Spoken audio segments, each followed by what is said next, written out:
Hello and welcome to a special sports presentation of WKMCTV, the broadcast arm of Mount Carmel Area High School.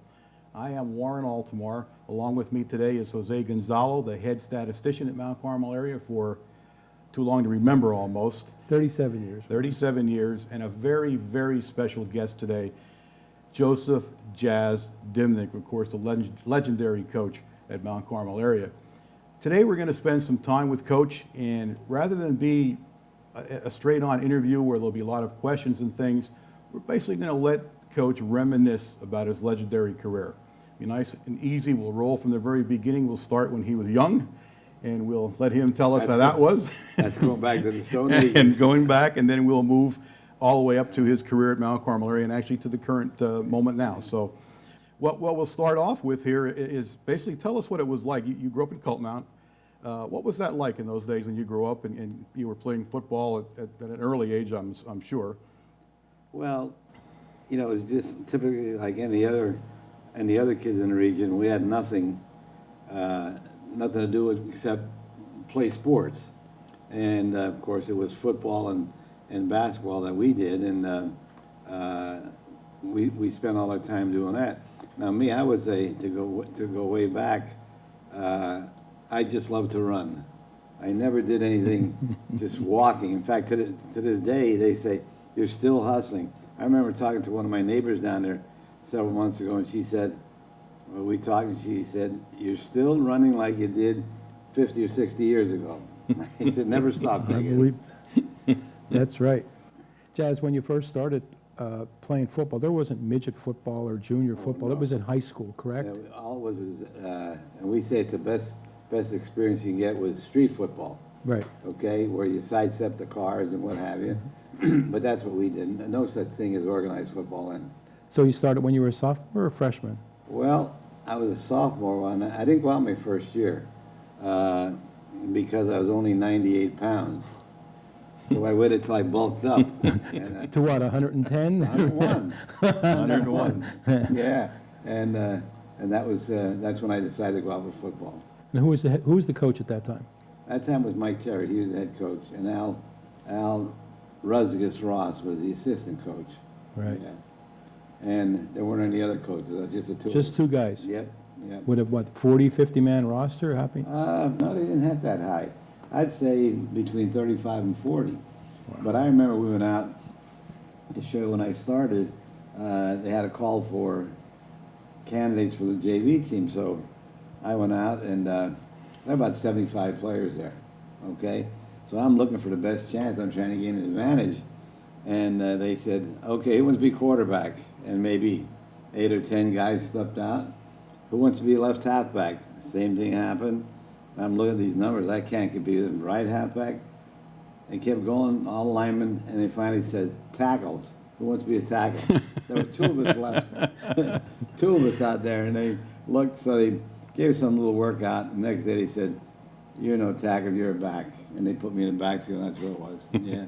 When you get back to your last year there was your junior year, correct? Or Well, actually, my junior year was the last year I played there.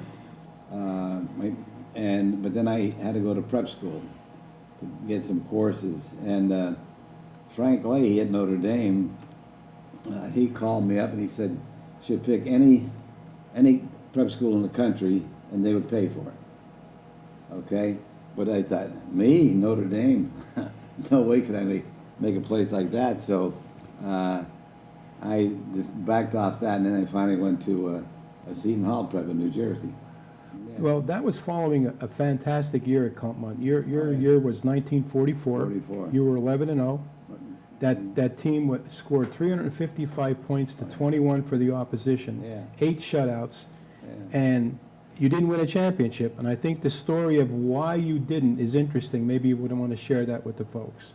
Well, it was the sailor system where it was all concerned with the teams you played and how they won and lost. And unfortunately, we lost out by, I don't know, 10 or 12 points, something like that, I don't recall. And same thing happened to Blakely, okay?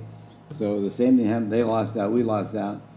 So the 2 best teams, they thought, we're not playing the championship game. So Kulpmont, Bill Beyerschmidt, and Mike Terry, of course, they arranged to play Blakely. So we're going to play Blakely here in the Mount Carmel Stadium on Friday night, first Friday night after the season was over. And we went out fantastic.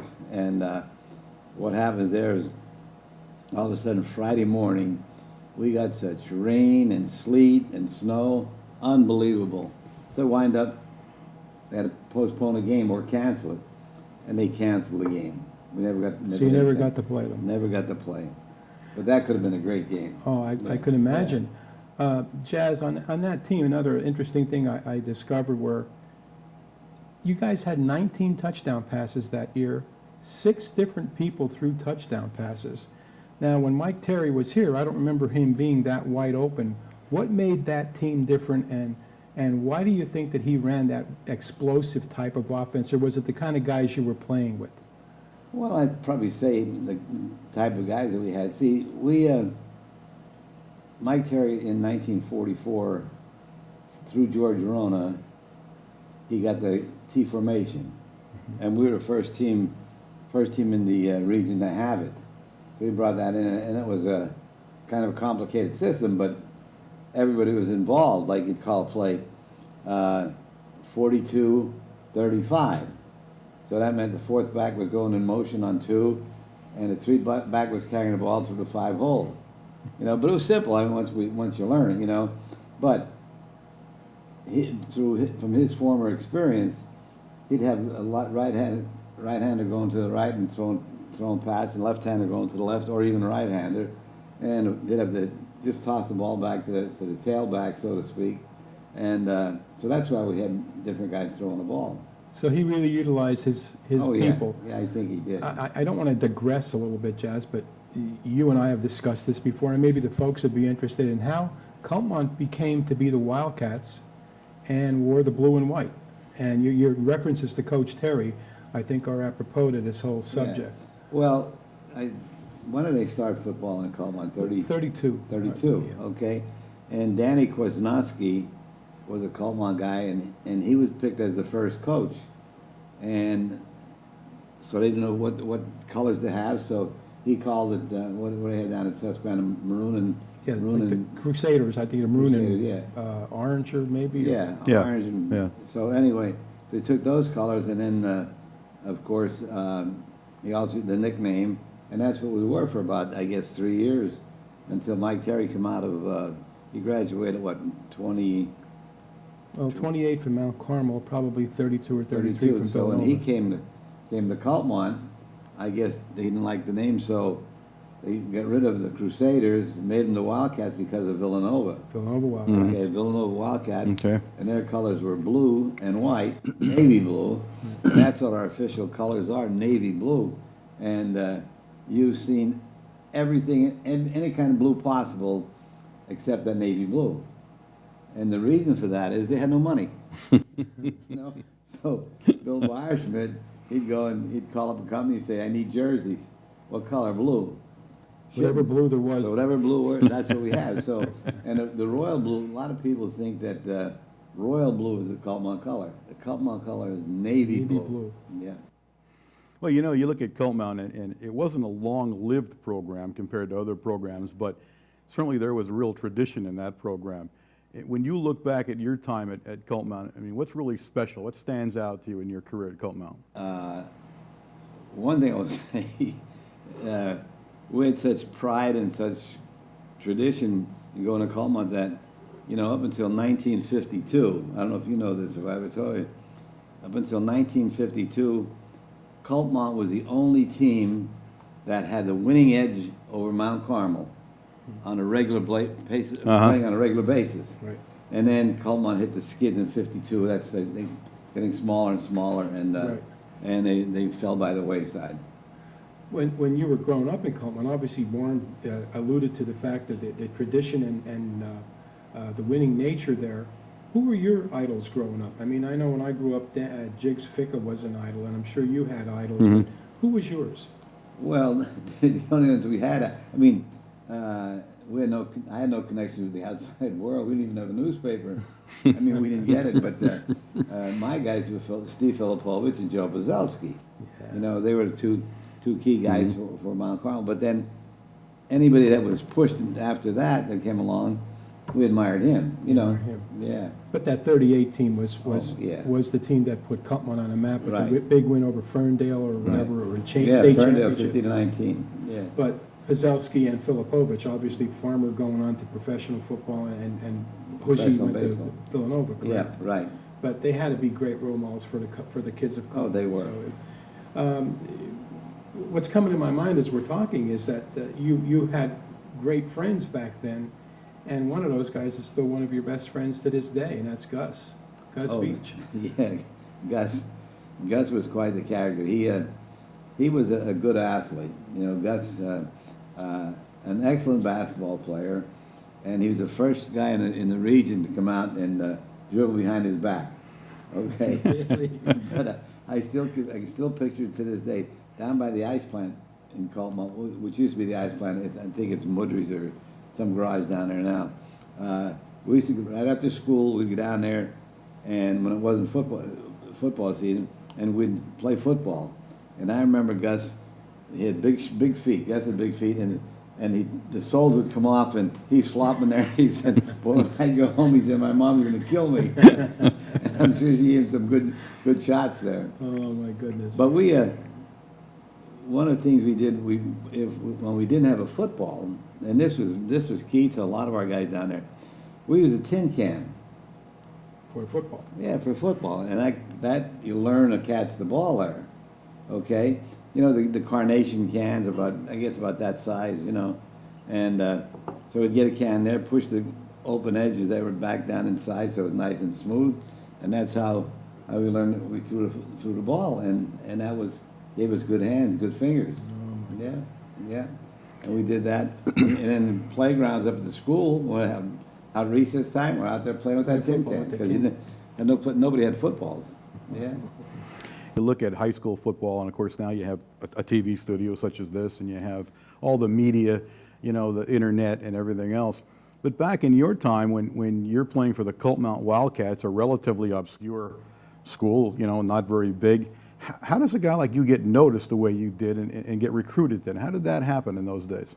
Well, they did some recruiting. They didn't do a lot of it, you know. I mean, up in our area, okay? But I guess word get out, you know, through my coaches. I guess Bobby Norco had me. He's originally from Shenandoah.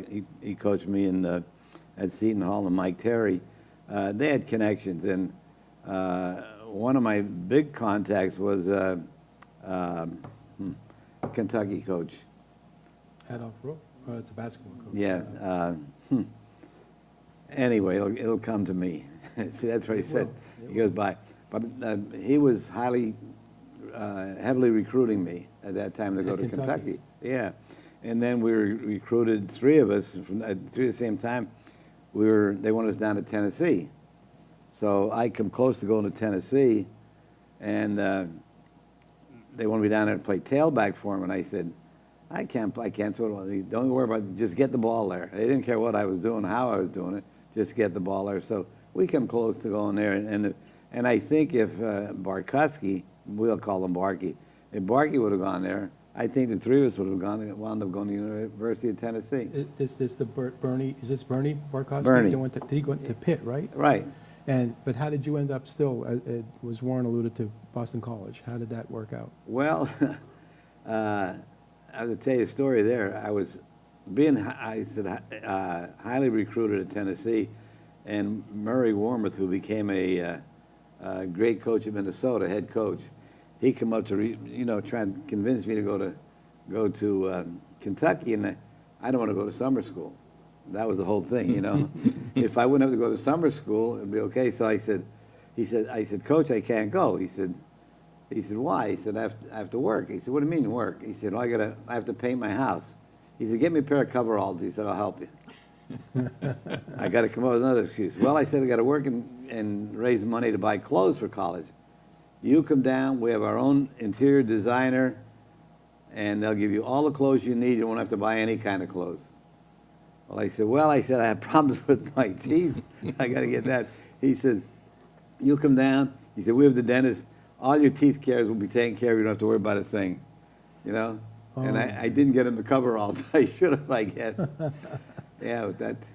But anyway, to answer your question there, so now here I am. I didn't want to go to summer school. Well, wouldn't you know it, I have to go to summer school anyway because I had to go to have an extra math class to get into BC. So I went up there in the summertime, and that's where I wound up going. Went to summer school, and then, of course, football rolled around, and we were there. And you stayed there. Yeah. Before we leave Kulpmont, you met Louise while Yeah. you were still playing high Yeah. school sports. And I know I've heard this story, but I think the fans would be interested in hearing how you met the love of your life and the woman who's been there for 60-odd years, right? Right. Something like that. How'd that happen? Well, she knew nothing about football. She didn't know what a football was. First of all, she was from Cole Township, right? No. Or She was Shamokin? St. Ed's.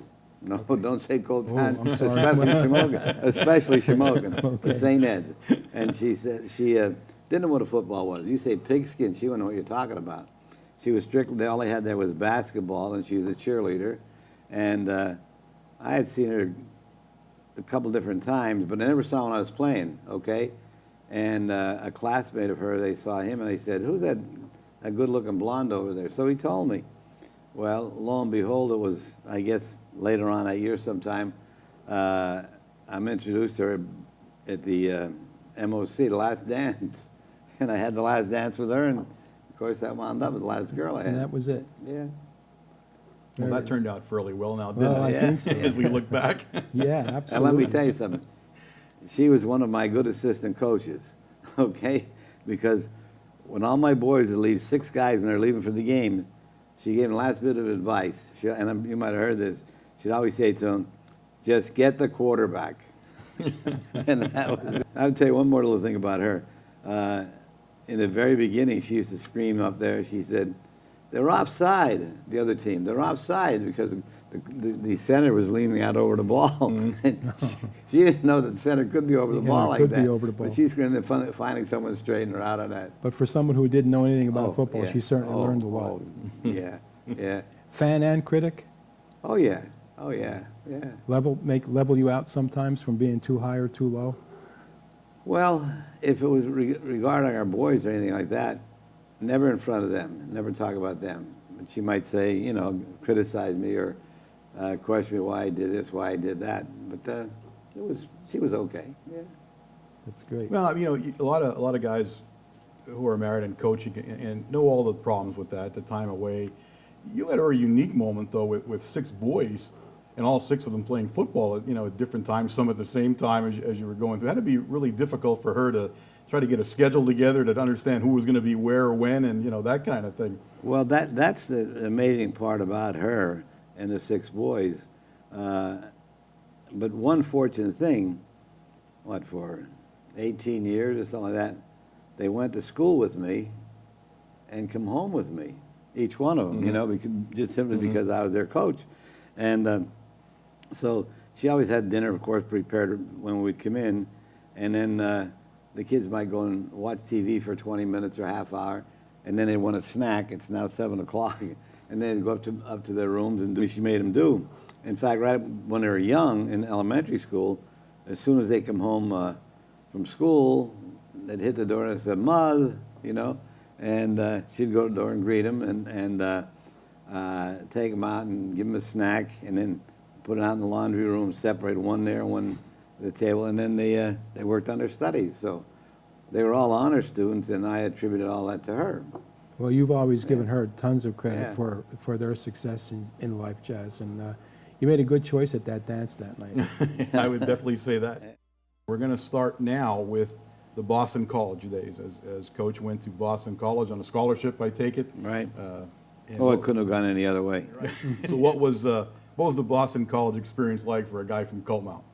Well, that was fantastic for me, of course, because anything I did, you know, everything was new, you know, new experience for me. So I was just taken up by all of it. Yeah. Is Boston College, was it the fact that it was a Catholic school making it easier for you to go to a school like that, or didn't it matter to you one way No, or it, the other? it didn't matter to me. That one, No. one way or another. But I'm happy I went there, and we had a great career there and great education. So it worked out fine. And what did you play at Boston College? What was your position there? Well, back in the Stone Ages, we had to play both offense and defense. Oh, okay. You know, Okay. so when I went there, I was playing defensive back at 151 pounds, defensive back and running back. So that's how we did it there. And you were allowed to come out of a game, was it once maybe? And they kept a scorecard. The referees used to keep a scorecard when you went in a game, who went out and who come in, you know, and to keep it legit. And but many games I played, 59 minutes? Yeah. Jazz, one of the things, and if you look at the Boston College website, they have you as a 4-year letterman. Yeah. Were freshmen allowed to play? Oh, yeah. And Yeah. when did they change that? They changed that later? Because I know when Gary went to Notre Dame, It was, you couldn't play. Yeah. I don't recall, Jose. You know, if I had time to give it some thought, maybe I could come But close it was after your time Oh, there. yeah, much after that, yeah. But you played and started, what, 3 years in the 3 backfield? years, yeah, 3 yeah. years. You And- played with some great folks there, and one of Oh. your best friends, I think, forever is Art Donovan. Oh, yeah, yeah. And Art Donovan played with in Super Bowl with Right. the Baltimore Colts, and I Mm-hmm. know we've had a number of stories and discussions about him. But was he a friend from day one? Well, when I went to BC, he's the first guy I met. First guy I met, my first roommate. Okay, and of course from there naturally it stayed that way. And but I've been in contact with him over the years. You know, Artie's just a great guy, and we always said what you see in Artie Donovan on TV, that's what you get. That's him. There's no BS about him. He's not a phony about anything. He's just a great athlete. Now, and another thing, when you look at the website, you still hold the record for the longest kickoff return at Boston College. And we're looking at 64 years ago, and it's 100 yards, and I think it was against St. Bonaventure, Yes. Yeah. something like that. But you return kicks, you return punts also, Yeah. in addition to running the ball out of the backfield and playing defense. Yeah, we did it all. Throwing the ball even. Throwing the Even ball throwing at the ball. BC too. A little bit of everything, yeah, yeah. There were some great people that played in the country at that time. Oh, you bet there were. I played against, and here's where I know I could have set a record, but I was just happy to knock the ball down. We're playing against Y.A. Tittle from LSU, you know? Yeah. And it was 4th down, and he throws the ball over in the right flat. My right, I was playing defensive halfback, and he throws over there, and it was 4th down, and I was just so happy to bat it down. I could have picked that off. It could have gone over 100 yards for a touchdown, but I was just content to knock the ball Just down. happy to get it. Yeah. Would you have yelled at you then, if you were the coach? You better believe it. Yeah, yeah. But there were other folks there that Oh. Butch Songen, Ernie Stautner, Yeah. Ed Casey, Tom Brennan, who I think was on another All-America team too Yeah. at your time. So there's some great. You won 23, 24 games during your period. I know it's a lot of games. I guess about that. But there's some great football players that I played with. Ernie Stautner was All-Pro. Artie Right. Donovan was All-Pro. All-Pro. Art Spinney didn't become All-Pro, but he was an end for us, and they made him a guard. You made a guard Yeah, in in the the pros, and he stayed with the Colts for quite a few years. And the best one, not the best one, but one of the better ones was a guy by the name of John Kissel, okay? And he was the guy that loved to go out and have fun. He played with the Cleveland Browns, and he was All-Pro then with the Cleveland Browns. That's before they merged, Right. okay? And what he used to love to do is a Friday night, he'd go out carousing in the whole town and get boozed up like you wouldn't believe it. Would come to practice Saturday morning, big scrimmage, and the coaches knew it, and put us through the paces. He's the only guy that never got out of the scrimmage. They made him stay in that scrimmage for 4 or 5 hours. That was their way to handle Yeah, it. yeah. Oh, that's Yeah. really interesting. Yeah. If you look at Boston College and the career there, and I'm guessing that nowadays you scout somebody and you have a reason. Either he, has good moves or good hands or whatever. I'm guessing you were the fastest guy on the team. Well, I don't know if I was the fastest. You know, if I wasn't the fastest, it was a tie for first. Yeah. We had three guys. Art Cesario from Brooklyn, he had great speed. Al Canava had great speed. He went to Notre Dame. He started at Notre Dame as a not starting lineup. He began his career at Notre Dame, but he quit after a couple of months, as Artie Donovan did. Artie Donovan started. He started at Notre Dame? Yeah, went to Notre Dame, but they gave up on it. They come home. They quit on it. So, but we could have had a great relay team there, okay? But I guess with the quickness and the speed, I was probably on top of all those guys of that, you know? Yeah. But I don't want to digress here, but you talked about coming up on a train. I think we discussed how you got back and forth to Boston College in those days, and how often were you able to come home? Yeah. Well, what I used to do is, and they didn't have the interstate highways that they have today, we used to hitchhike into New York City, get a bus from New York City to Boston, and then coming home, we'd hitchhike into New York, and I had some great friends there in New York. A guy named Baranowski from Atlas, Al Baranowski, and Maxim Mxtudis was our trainer at Seton Hall, and then of course he went to CCNY and became head trainer there for them, and he was involved in that scandal when they had the BC scandal. But then so I'd hitchhike into New York, stay with them overnight, and then hitchhike home get a ride down, take the subway down to Canal Street and the Holland Tunnel, and hitchhike home. I mean, it's a 6-hour drive now. How long Yeah. did that take you back then? Oh, 10, 12 hours. 10. Yeah. Did your dad ever get to see you play college football? Yeah, he'd come up a few times. But it was difficult, right? Oh, yeah. It was, like I say, back then it was a 10-hour trip driving, you know, and you couldn't get many guys that want to come up like that. No, But no. he did a few times, yeah, we got him up there. I bet that was special to you, too. Oh, sure, you know. Anytime your parents are around, you know, you're proud of that and happy for Well, it. sure. Yeah. Let's go back to New York again.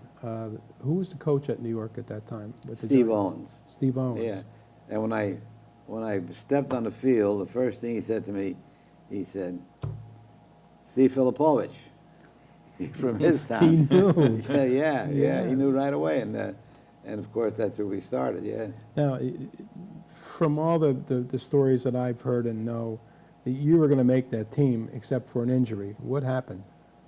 Well, we were scrimmaging. I was supposed to start against Green Bay, and I took a pitch out and on a sweep to the right, and next thing I wound up in a hospital. I landed and dislocated my elbow and still crooked today, you know. But that hurt my chances of playing there, you know. Did you feel comfortable or confident enough that you know you could have played? Oh, I felt that way. You know, Yeah. what kid doesn't, you know, you feel that, you know, except at Notre Dame I didn't. At Notre I didn't feel I could make Notre Dame, that's why. Oh, that's why you chose to go to Tennessee or Kentucky Yeah, or right. Boston College. Right, yeah. Well, that's interesting. Now, when I played when I was with the Giants, our backfield coach was Allie Sherman, okay? And he came to be a winning coach in the NFL, but he was murder. Here I am, 100. Now I'm bulked up. I'm 156. I went with the Giants, and Eddie Price, a great running fullback from Tulane, and a bunch of other guys from Texas. Jimmy Ostendorp from Bucknell. He was about 165, 170. They put us in line with running the gauntlet, and they'd have 250-pound fullbacks running at us, and we had to tackle him.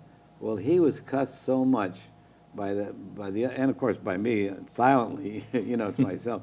I mean, it was unbelievable what he did to us, and we're not going to play defense. What was he doing that for? We couldn't understand it, you know, but he was a hated guy. Yeah. He was.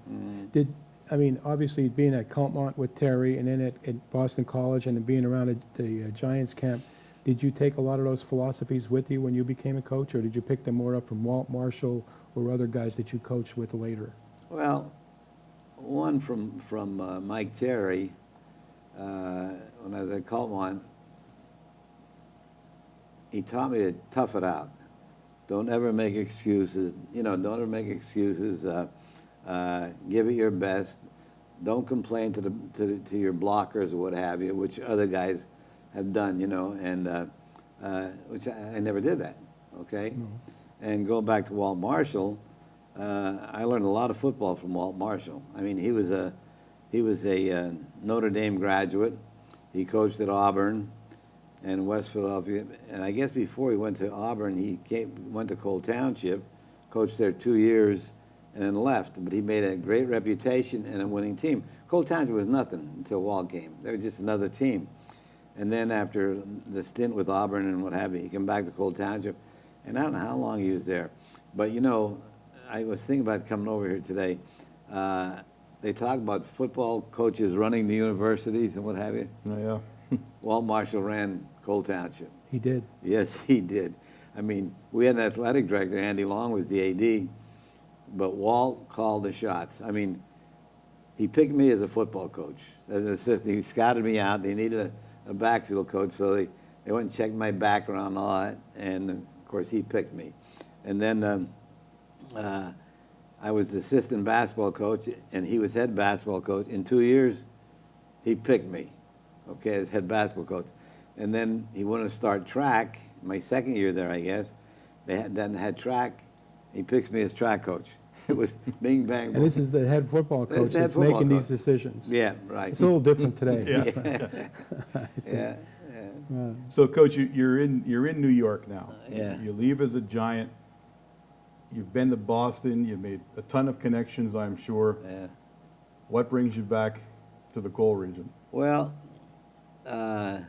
what happened there was, I was when I left the Giants, I went to Jersey City, played the Jersey City Giants for rehab and what have you. And I played there, and Louise and I decided to get married in October, okay? And I had just signed, I guess, in the year before that, whatever. I registered for the draft up in Boston, okay? And so now we got married in October, and I'm still playing ball. And then I decided, well, I got to let Boston know what's going on. So I didn't call him. I sent him a letter, and I said, I just got married, just for the record, so you know what I have. And they wrote me a letter back saying, we have so many guys up here, we're not interested in married men. So here I am. I'm waiting to go to the Army back home, and so then I actually took the Kulpmont job as waiting to go, because, just waiting to see what would happen. Yeah. And they wound up, I stayed there. Yeah, Wow. yeah. So, but you've been married since 51? 1950. 50. Yeah, yeah.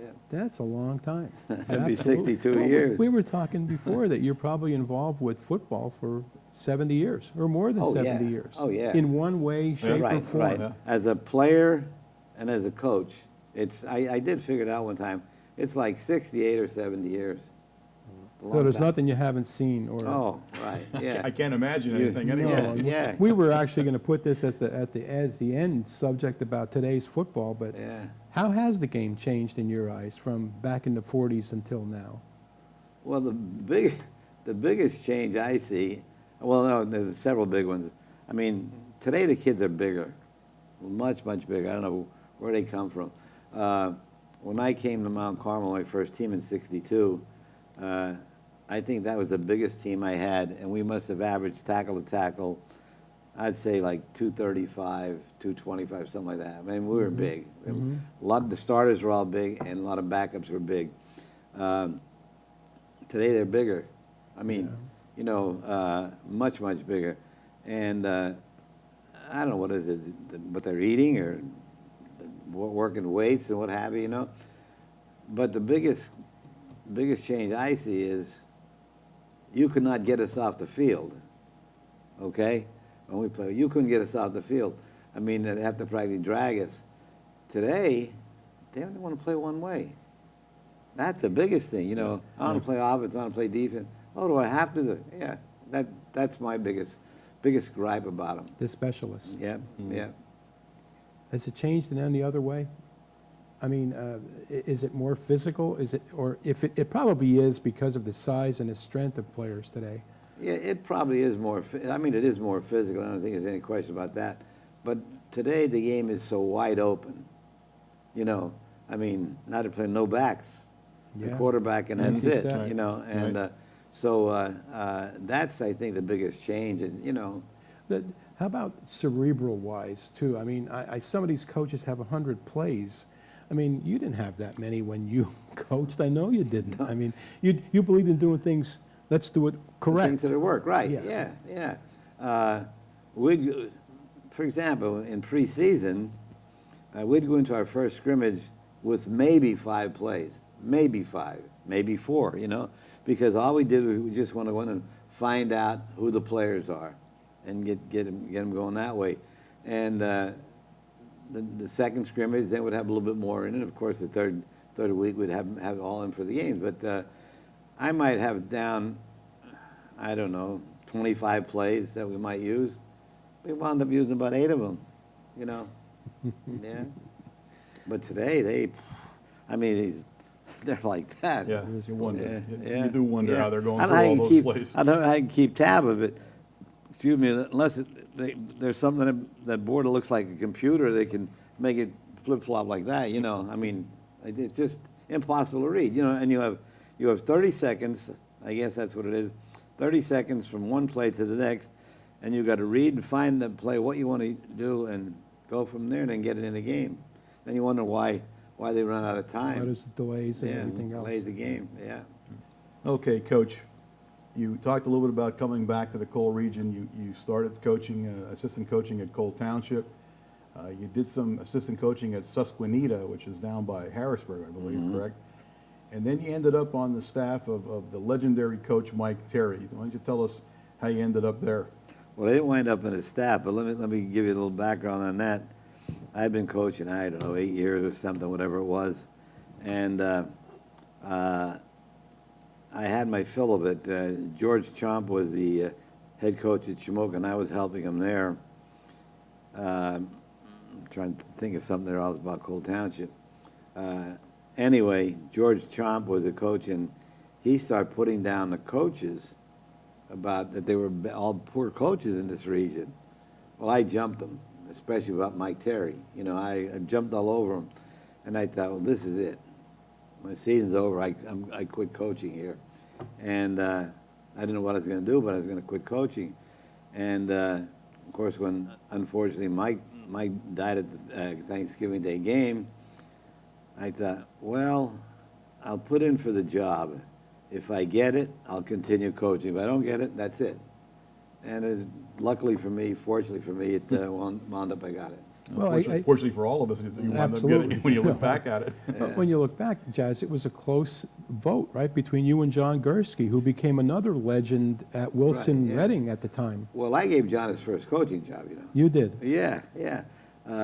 John was a Penn graduate, and he was a supervisor on their assembly line in New Jersey. Well, Bernie Romanesky and I went down. We needed a freshman coach, so we went down and recruited John. And here he is, a big job like he had, and we're going to take him to a little job where he can make $4,000 or $5,000 if he made that. In fact, I don't know if he made that No, because don't I didn't think- make that. no. I wasn't making that. And lo and behold, John accepts the job, and he comes up and he's freshman coach. And John did everything, you know, from equipment manager right up to head coaching. John was assistant coach at Cole, and I'm just trying to think where he went. Minersville. He might have been at Minersville, and we both applied for the job here. And I think it was Mr. Barschmidt, Jerry Barschmidt. I think he was the key guy there. And of course, Andy Lasansky And Doc Recco. and Doc Recker. They were the key guys picking a coach, and I was very blessed that I was picked. You know. Well, what do you think made them believe in you, that you were the guy at that time? I have no idea on that, Jose, because you know, I was only head coach. I wasn't only Walt's staff at Cole. I was assistant coach for 4 years. Then I took over as head coach for 2 years. Oh, I didn't realize that. Yeah. Okay, And so you were the head coach the then two at before, Susquehanna okay. were head coach too, right? Yeah. Oh, Okay, yeah. okay, Yeah. I didn't realize yeah. that, all right. And I went to Levittown, New Jersey, and I was there let me tell you that story. I was there 1 year, and I missed out on the head football job because it was already filled by Dick Luttrell from Selinsgrove, but they made me head basketball coach, okay? So I was first head basketball coach down there. So we're looking for a place to move. I had the 3 boys and Louise, so we're down looking, and I was trying to sell my house in Duncannon, and so we find this beautiful home right there in Bristol Township, and my mother-in-law said, buy it, buy it. I said, not unless my home is sold back and I'll know over the weekend. And Louise said, let me ask you this question. She said, if they offer you the Mount Carmel job and you're down here, what would you do? I said, I'm taking it. She said, we're not moving. so we didn't move. So I spent 1 year there and Just then 1 get back. year. Yeah, that's when I went to Schmogan. So then you finally get the job at Mount Carmel, Right. and your first year was 1962, and obviously yeah. that's my time, and I remember. Yeah. I mean, did you think you were in heaven when you inherited Mike Chappell and Joe Greco and Tommy Barschmidt and Bobby Menapace and Ronnie Grossman and some of those people? I mean, you had some great teams early on, right away. Yeah, right off the bat. I mean, they were very outstanding from the very beginning. I think the first year, what, we 8-2-1? 8-2-1. Yeah, you know, and the second year, I think, was the same thing. Well, the interesting thing about the 8-2-1 was you had 2 13-12 losses to Tamaqua and Monoy, Right. and a 6-6 tie to Pottsville, I think. Right. And Tamaqua and who was the other team you said? Monoy. Monoy. Tamaqua and Monoy, they wound up playing for the championship. I don't know if you knew that. I think I they remember. tied for the championship, and they played for it. Yeah. And then the next year, you had the 10-1 team, who I Right. think, I mean, we're going to ask you to answer these questions about what teams were your best, but I think it could have been one of your best teams, and we lost to Pottsville 14-6, and it was the only loss that year. When we had a touchdown in the end zone dropped, we had another back trip down the sideline, and we could have definitely won that And game. we had 2 of our guys tackle one another. We had Wilson, little Wilson, kid, tailback, he's going for a touchdown. Our 2 guys come over and they missed him. They tackle, wound up smashing one another. Yeah, he And scored. that was one of the touchdowns. But that's a game that we very easily could have won, you know. Yeah. I mean, there are a number of games that, Oh, you know, are so close to winning that it's unbelievable that we lost them, you know. So, and, you know, I attribute a lot of that stuff to there's some coaching there, poor coaching at times, and mistakes the kids made, you know. So, Well, and luck on the other team. But you're talking about losses, and I know that you talked about, you always said you didn't worry about the wins, you Oh, only yeah. worried about the losses. Right. You coached 355 games, you won 267 of them, you only had 81 losses in 31 years. I mean, it's 2 a year. And you can remember the losses more than you can remember the wins. Oh, yeah. But many of those could have been turned around, and this could have been incredible, the record that you put together, Jazz. You know? Yeah, there's no question about that. But like you said, I always worried about. I figure wins take care of themselves. You know, it's a loss, and I want to prevent them as much as possible, and that was our goal. So we were always one of the better defensive teams because we stressed defense a great deal. Because I believe that you never know when the offense is going to go on. You never know when you get a lot of bad breaks. So you better be strong in defense and then hope that the offense comes around. And generally that's the way it worked for us. But you just overlooked a huge portion of what I remember of your coaching is special teams.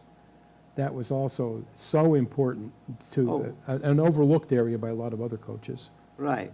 Well, in fact, you'd be surprised how many coaches over the years, when we became so successful on the special teams, were always quizzing me, wanting to know all about our specialty teams. But we put, every day we'd spend 10 or 15 minutes on it, preparing us for the next game, you know, because we felt it was so important.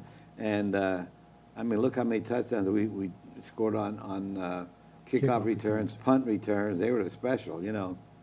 Well, again, you talked about punt returns, and I always kid you, I used to kid you when I was working on the sideline with you, about everybody knows what you're going to do. You're going to run the punt to your side of the field. And in other words, it was a 7 or 8. It was coming to our side. Why did you do that? Well, I'm surprised even you didn't know back in that time. Well, see, my philosophy is this. A lot of coaches out there could intimidate officials, okay? and you want the officials on your side, okay? So my philosophy was this: if we were going to run to the visitor side or the other team, our opponent's side, the ball has to be received down around outside the 30. Get the ball down there, because you didn't want coaches from the sideline calling clip, clip, clip, and they're out of their jurisdiction. By that time, the play's gone. And on our side, I wasn't worried about that. I wanted our fans to see the returns, and they saw many, many returns on our side because that's where we came. But that was the big thing, running to and away from the opposition. opposing. Yep, yep. Coach, going back to that first year, now obviously you're a confident guy, and your background would have lent to that yourself. But you come into Mount Carmel area, you follow Mike Terry, not only a legendary coach in his own time, but dying the way he did at the Shamokin game, all that went with it. So now you come in as the new guy. A couple of things I wonder about was that something you worried about, was trying to follow him, when you got here, and what was the mechanics of that transition, like the coaching staff, for example? Do you remember, did you keep everybody from the coaching staff? Did some of them not want to come along? I mean, how did that work for you in the first year? Well, just going to the coaches, there's some other thoughts I want to tell you about Mike Terry and what have you, but going to the coaches, I didn't have much choice. There was only 3 or 4 of us. Oh, okay. You see, I mean, today you look down there now, they have 10 or 12. Yeah. right. But when I came, it was, and George Verona was not going to coach. When I got the job, when Mike died, George said, "I'm not coaching." He gave it up. Okay, and I went, and before I knew this, and before I was hired, I said, "George," I said, "I want to know one thing." I said, "Are you going to apply for the head coaching job?" I said, "Because if you do, I won't." He said, "Nope." He said, "I'm getting out of coaching." So anyway, when I was chosen here, I went to George, and George decided that he'll stay coaching with me.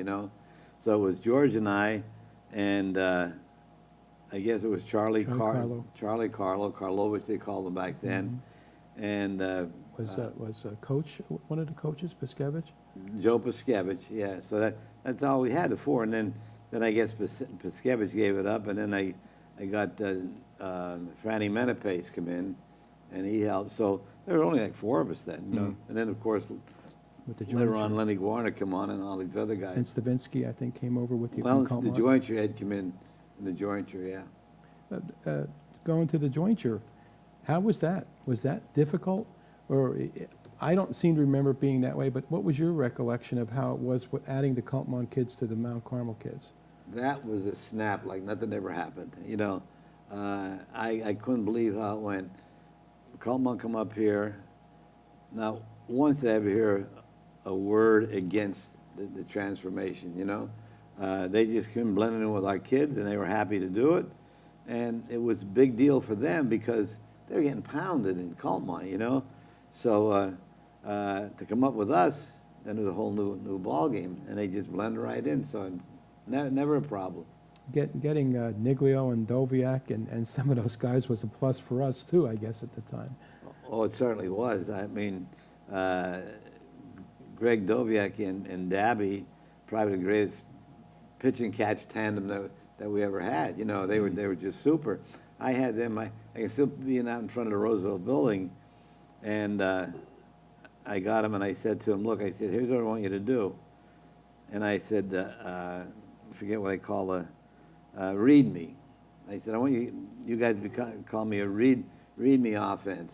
And I'd put Dabby out on the flanker, and I'd say, "You decide where you want to go, and you give Greg a signal so he know what to read." And boom, a lot of our plays And went. that's what they did. You didn't call X slant or Y seam, nothing. No, not with those two. Read me. Yep, read me, yeah. People don't, and I read so many stories back in the early 60s, and people don't really begin to think of your era as you get into this 1968-69 season where you're now winning Eastern Conference championships. But when you first came to Mount Carmel, and again, as somewhat of an outsider, although I'm sure everybody had known you, I mean, you were from Kulpmont, you were on the national stage, you went to play for the Giants, but it was just as intense back then as it was through your whole career as far as people with influence in the town and the pressure to win, you know, that kind of thing. Did you find that difficult when you first started, or you were just going to do what you were going to do and whatever happened? Not happened? really. I just, you know, like I say, I learned all the basics from Walt Marshall at Cole Township, so I stepped in here, and all I do is put my coaching efforts to work and go from there, and of course just hope things would work out. And fortunately for me, they did, because we had so many great athletes. You know, you mentioned some of them. It was amazing what these kids did for me, and they do anything you ask.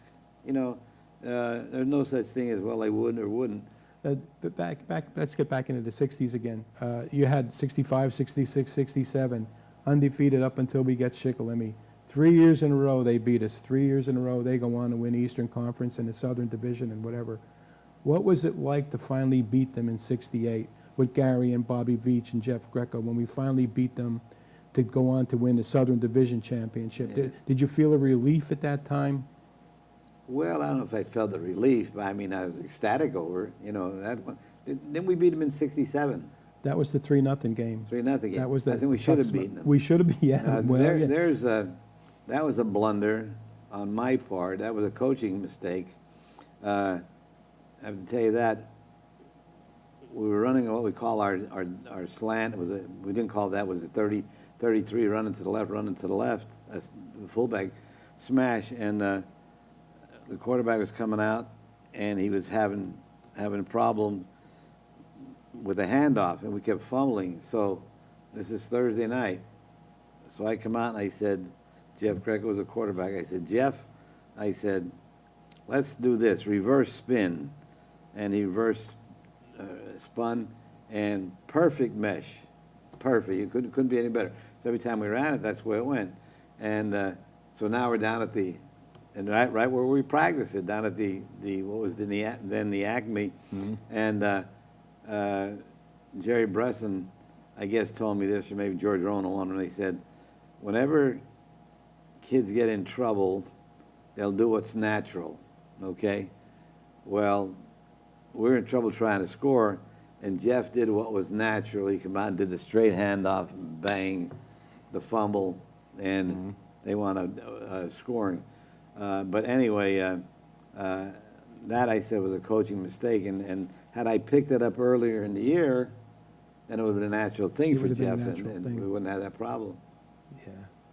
No, that was actually it was a great game, and I got to talk with Chuck Smells when we go to Selinsgrove. A lot of times he'd be in the press box, and he was reminiscing about that game. And Yeah. he said, I must have tried 3 field goals the whole career. He said, first of all, we didn't kick field Yeah, goals. He said, yeah.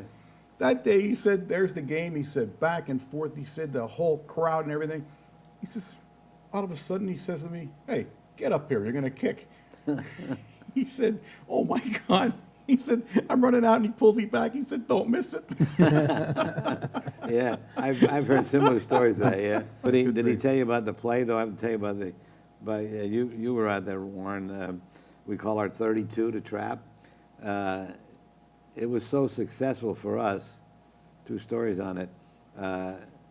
They liked it so well that I don't know if they called it the Diminick Special or Mount Carmel Special.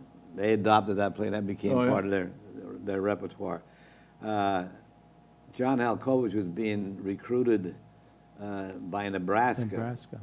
And he went down to Nebraska, and of course Bob Delaney was one of the number one or two coaches in the country, and he personally took John out to dinner and tried to get him to go to Nebraska. But anyway, Nebraska was so impressed with our offense. The trap, they asked me, how do you block it officially? And they copied it. They did exactly, and you know, I don't know how long they've been running for the longest period of time. You Really? know, I haven't paid any attention to what they're doing now, but different offense. So you don't see everybody that. changes. But they copy that. Jazz, we talked about that game being a special game, the 3-0 game. I particularly remember the 76 game with Pottsville, the Ernie Haynes, Bob Zavarik game. And it was just such an exciting game. I mean, I shouldn't talk about myself, but what was the most exciting game that you were involved with as a coach? Remember? Or at least let's put a top 2 or 3 together. Well, that's tough, Jose. that was quite a game, a very exciting game. There's no question the first Carlisle game 32-28. was a great one. Yeah, it was a great game. Nobody forgets that. Nobody game. forgets that. Oh, yeah. That's when John Whitehead. Whitehead said, I saw him after the game in front of the locker in the high school. He says, your people here are crazy. I mean, that's how they were, but that's how the game went. It was just a fantastic game. But those two and I don't know. Whitehall. Well, that was Joe Gerritser made himself famous on that game. Yeah, yeah. If people don't remember, it's the one where we were losing the game late in the game, and he was just going to roll it up and rub it in and put another one in, and your son John recognized the play in a flat and took it 100 yards and interception. We win a game, and then he goes back with his tail between his legs. Yeah. And I don't know if I ever told you this, but in that play, John and Lenny Warner, they were two good defensive backs. Down at the scoreboard, there's presently the scoreboard, we were completely out of alignment on defense, completely out. Those two guys were on one guy and had it really screwed up. How that happened, I don't know. And John should have known better, of all people. So they send the sub in, the wing back, and he scores a touchdown pass. So now they're marching late in the game, and march, and then instead of just controlling the ball, and I'm just hoping for something magical to happen. Well, again, they sent this guy in. In fact, John's saying, I hope he comes in, I hope he comes in. I mean, John told me this happened. So he comes in the game, and I'm thinking, well, I hope that's right. Again, we're out of alignment. John and Lenny are completely out of it. Well, John sends this play, and that's when John stepped in front of him. I talked to him about it. He said he guessed, and that was all it did. Yeah. And he guessed He guessed right. he was hoping. Yeah, he was guessing and hoping. Yeah. But you talked about that too, and you said John was out of it. John was this. Jazz, you coached 60 of your boys, and they were just outstanding. I think they're responsible for 150 of the 267 wins, even though they were only on the field part of the years that you were there. Were you harder on them than you were on other players? How was it coaching your own boys? Yeah, I was hard on my boys. Simply, as I said, I didn't want anybody to think that I was playing favoritism with them. And one thing I always said to my boys when they come home after practice, I'd say, one thing I want you guys to do, and people may not believe this, I said, I don't want you to ever tell me anything about the football team in any shape or form. Maybe if practice, we should have been doing something, okay, but something like that. But I don't want to hear anything bad or repetitious to the kids, So that was our understanding that we had. But otherwise, I just didn't want these kids, people thinking that that I was playing favoritism. I'll give you a couple of stories on that. When Kenny and Joe played for me, I'm surprised the teams never picked it up. They didn't have the defenses inside Kenny and Joe inside the 10-yard line. They weren't getting the ball. They weren't getting the ball. I never gave them the ball. I think, I'll bet you of all the times that they played, about 30 games together or something like that, if they got the ball 3 or 4 times inside the 10, that was a lot. I just didn't give them the ball. So if teams would have been smart, I don't know why they never picked it up, they would just forget it, those guys, Well, Jazz, I just think it's interesting you just said that. I did this long ago. I don't even know if I showed it to you. I did a synopsis of your 6 boys' stats and whatever they did. But Gary's touchdowns, now he scored 73 touchdowns in his career, averaged 30.1 yards. That means each one of those touchdowns averaged 30 yards. He didn't get too many 1 or 2 yarders. Oh, no. And that verifies what you said. Yeah. John was 41.4. Is that right? On his I touchdowns. never knew that. Michael was 30.9. Kenny was 42.3. Yeah. And the only one that was low was Joe, but he was a quarterback. And once in a while, the quarterback had to do a sneak or whatever, and that was 18. Yeah. So they didn't score from close up. That's I mean, right. they scored on their own from way out. Right. And What they did over their careers is just incredible. The records that they established and the numbers that they put up, and I don't think that you had to protect them at all. I just think anybody would be happy to have those guys on a team. Yeah. Speaking of records, you know me, I've never been one for records. And the short touchdown, so we're playing Shikellamy, and it was our Joe, I don't know what year, I guess it was senior year. We're driving down a field. We're marching. So we get inside the 5. I guess we're about the 2-yard line. And I said, call the Primmy. Our signal was this way. Yeah. A Primmy, that's a Primmy, yeah. I said, call the Primmy. And a long count. And I said, well, wait a minute. He's changed that play. Change it. We didn't score. I grabbed somebody, I think it was a kid by the name of Evans. I said in the game, I said, you go in and tell Joe, if he doesn't run Primmy again, I'll kill him. I said, so he goes back in the game, long count, no touchdown. Finally, the third play, bango, Chooker scores. And Joe comes out of the game, and I said to him, Joe, why didn't you run at Primmy? You know? He said, Dad, Chooker carried the ball all the way down the field. He said, and you think I was going to take it in from the 1-yard line? He said, Chooker was getting the ball, and that's what it was. But that's right. And another record we go back to, and I can still picture you coming to me underneath the old Ashland bleachers. Bobby Zavaric, what did he score, 6? He scored 6. He had 5 He at had the time. 5. You told me he had 5 touchdowns. And I never bothered you about records Oh, during no, games. never. This was... Yeah, that was just something, it was a big surprise. And you said to me, I said, mark it down, we're going to get it for him. Second half, and we got the 6th touchdown, and that was it. Yeah. So. Speaking of Bobby and Joe and Kenny and Gary, you've coached some great ones. Which ones do you remember the best, Jazz, other than your own boys? Oh, well, again, you know, I can go back and retrace so many kids, but like just a couple that stand out. Mike Chappell. Mike Chappell, I nicknamed him Iron Mike. He still has that nickname. Yeah. I mean, he was such a tough football player and an excellent football player. And I got to tell you one little story about him. A coach came in from Notre Dame, and he was looking at another player. He said, I wanted so-and-so and check him out. Well, I finally had a film room, so I said, here, you study the film, go out. And when I come back after the class, he said to me, he said, I don't want that first guy I looked at. He said, I want this guy here. And it was Mike Chappell, Notre Dame, you know, and I said, you can't take him. I'm not putting Mike down. I said, he's only 5'8". Yeah. 5'8", 5'9". He said, if I can sell him to the coaching staff that he's 5'10", he said, he's got a scholarship. So we go down to the office, and I know the guy wasn't BSing me because school was out, and Ellie was leaving, and he said, could I get a transcript? So and back then, no computers. Type you know, everything. she stayed there and did it for me, gave us the transcript, and the guy took it, and unfortunately, he couldn't sell him as 5'10". You could see.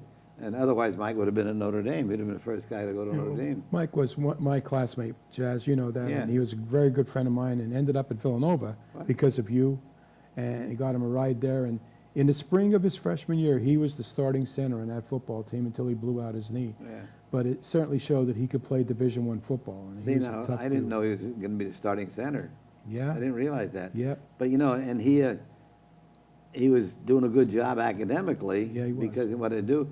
But when the knee went, He didn't care anymore. all of a sudden he didn't care anymore, and then he wound up But quitting. he's a great guy and still today and involved in Mount Super Carmel guy, and cares. Yeah. But there's others too that you can remember, players.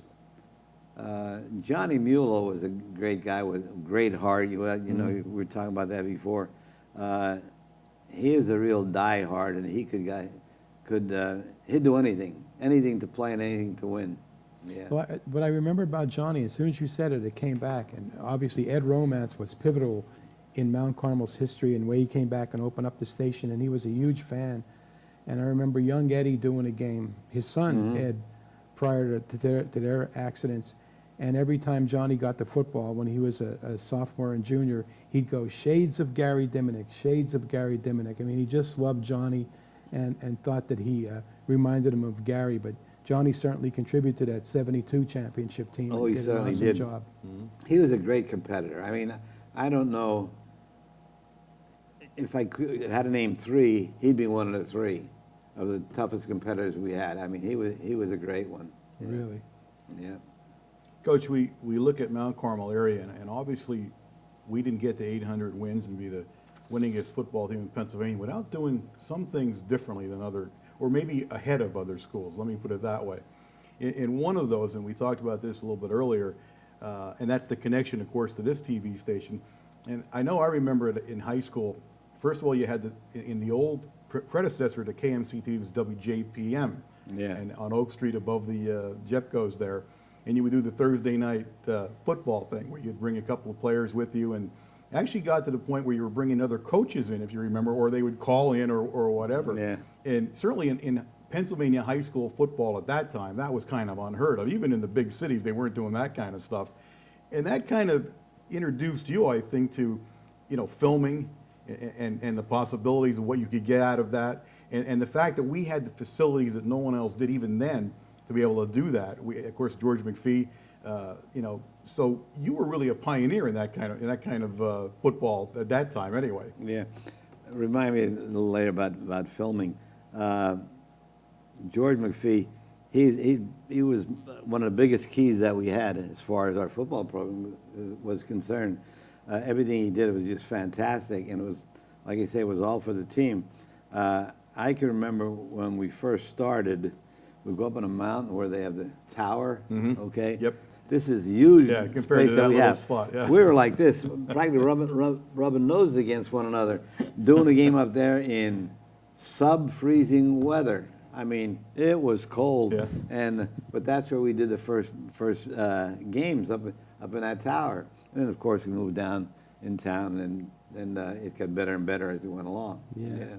But even filming-wise, I think you were ahead of the game in that you used to have somebody climb up the crow's nest Oh, yeah. and get a different perspective. You were, I think, ahead of your time as far as film. Kids watch film during study periods, and they saw what they were doing. It's probably a great way to coach kids, but you were one of the pioneers. Yeah. Well, one of the big things I learned from Walt Marshall, you have to do a lot of film study, okay? And that we did, I mean, at Cole. So when I came to Mount Carmel, we didn't even have a projector. So finally, I went to Mr. Byerschmidt and I said, we got to have a projector. So he sent me down to Rian Derricks, and Charlie Jonkus got us a projector. And from there on, it was fantastic. But like I say, studying film was a big, big thing for us. And I don't know the technology you have, right? I have to go down with Carmi one of these days and see how they do it down the stadium now. But back then, we could run back and forth, like in just a matter of a split second, running the films and showing the kids what they did right, what they did wrong. Yeah. And when they did right, I applauded them for it. And when they did poorly, I'd let them know about it. So they saw just what they were doing, and it was bang, bang, real quick, Jazz, one of the things I think that film probably helped you too, you're famous for it. You talked about defense being backbone of all the things that you did. The other opposing star never beat us. Jeff Williams, or Jeff Fulner, Williams from Berwick, Lenny Long, Junior Walter, Hopkins from Pottsville, you name them, none of them ever beat us. You shut them down. Was that a result of the film work too, or was that definitely a plan? Let them beat us some other way. Oh no, I never had that attitude. Let them beat us some other way. Study the film, see what their tendencies were, and what they would probably do, and we defense accordingly. And you never saw us playing what we call a picture book 6 or a picture book 5-4. Ours is a little bit different. I looked to try to shut them down where I could, and that's the way it went. You were successful with it against all of them. Yeah. Except Gary Brown. Was he the best player you ever played against? I'm sure he probably was. He toyed with us. I mean, he he made did. us look so bad. The guy was fantastic, and outside of him, we probably would have won that game. Yeah, well, that was our second shot game. Yeah. That was '86, Yeah. when we weren't expected to go a long way, but we won a wild card berth. Yeah. We go up and beat an 11-0 Valley View team. Well, I'll never Right. forget, was all painted in blue and gold and stripes in their hair, and they were Mm. just going to toy with us to get to Williamsport. And Sean Madden and Mike Aronsfield and whoever else was on that team up there, we end up beating them, going to play Gary Brown again. Yeah. And we go up to Williamsport, and I thought for sure we had a shot, and Yeah. he just played games with Yeah. us again. Oh, that's all it was. But he played in the pros for 10 years. Oh, yeah. I mean, Yeah. It sort of tells you Yeah. something about that. Yeah. I know that when you talk about the film sessions, which were Monday nights, right? If we could have taped those film sessions, that would be a reality show on TV right now. I think so. We yeah. used to joke, if you'd beat a team 42-0, Yeah. and we'd be walking off the field or whatever, and feel pretty good about yourselves, but somebody would always say the same thing. This won't be that far off. The score won't be that big in films on Monday, because you can't imagine how many you could do that many wrong things and still win a game 42-0. Yeah. But there were some interesting moments in film sessions over the years, I'm sure. When you look back at them, and one of the things that you always had such great assistant coaches. Right. And that's something. Oh, you can't win without good coaches. Yeah, and they just kind of gravitated to you that way. I mean, you seem to replace one, when one would leave, you could replace them with somebody just as good. You never had to worry about an assistant coach on your group. No, for the longest time, I was coaching the line because we had no line coach. And then I don't know who I got the first one, Cal Ritter, I guess he's one of the better ones. And then, of course, I guess after Cal, was it Jim Sheehan? I remember Jim did a super job. He came to me and he said he's interested in an assistant job, and would I give him a shot? And if I wasn't satisfied with him, fire me at the end of the year, or release me. And I did. Well, Jim became an outstanding coach. I mean, he did not only there in football, but he also Track. did the same thing in track. Jim was just a super guy there. Yeah. What I remember about that, Jazz, is that Jim obviously is one of my best friends too, and he's a very successful attorney in Harrisburg now, and was with the governor for a while, 2 steps from the governor. And when he took the track job, he never threw an implement in his life. No. He was at Catholic High, they didn't even have track. And he says, Mr. B asked him, Coach, would you like to coach track? He studied film, went to Selinsgrove, did whatever he had to do to learn how to be a good weight coach. And he did the same thing with football. And I know that he was very respectful of what you taught him. Jim became so good at it that opposing coaches came and asked him for direction. I don't know if you ever knew that. No, I didn't. Yeah, they asked him, well, how do you do this, how do you do that, or why, Yeah, they asked him a lot of information trying to learn. Wow. But Jim was quite successful. He did a great job. Well, you get back to the people you've been involved with. Joey was a great college football coach, Joe Greco. Yeah. I mean, he may have missed his calling in that, because I thought he was a best recruiter I've ever seen. Well, when Kenny went to Villanova, he recruited 3 Big 33 players to Villanova in the same year, his first year as a recruiter there. I don't think they ever had a Big 33 player, but they got 3 of them in 1 year. And then Frank Sheptock has turned out to be one of the best Division III football coaches around, and he was under your tutelage too. I mean, you've done a great job in teaching people how to do what you do. Well- You had an interesting relationship with one assistant, though, and I don't want to miss talking about George for a second. Yeah. That was a great relationship over many years that you had with George. Yeah. He had an interest in a game. You never knew where George was. That's You right. talk about not being a hands-on guy. Right. He was like a spectator Yeah. until he had that one gem of advice somewhere down the line for you, and he always said it to you as he was walking by you. He never even stopped to tell you it. Yeah. That's how he was with that cigarette. Cigarette. Cigarette in hand. Yeah. Well, how times have changed. You're smoking on the sideline Right. in front of kids, and then Now he you goes, can't even smoke in the stadium. not even in the No. stadium. Yeah. No. Coach, you had, as you came further in your career, as we started to delineate the teams into single A, double A, triple A, as that came about, and you always in the very beginning played a triple A schedule, and went into the triple A district playoffs instead of the double A. I know there's a lot of grumbling about that over the years about how well we would have done had we stayed where we belong, kind of thing. What was your philosophy on that? Well, if you want to be the best, you gotta play the best. And that's what we felt all the time. You've never changed. And we never changed, and Carmi still had that philosophy. I remember when we started changing, I talked to Pottsville, and I said, I understand you're thinking of dropping us. And they said, as long as you're there, we will never drop Mount Carmel, and which is a tribute to me, you know, and I appreciated that. And so it was another year or two, and then when I got out, in '92, they, it was a year or so later, they dropped us. Yeah. Well, that's another thing we should mention.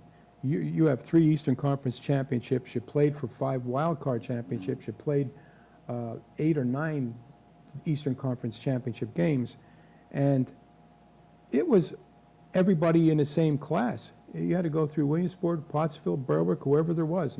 It wasn't divided. 500 schools weren't divided into 4 sections like there are now. And in '88, with the first year of state playoffs, we played Bethlehem Catholic in a district championship game, and we lost a very close game. That was the Mazzy team, Tony Mazzatesta.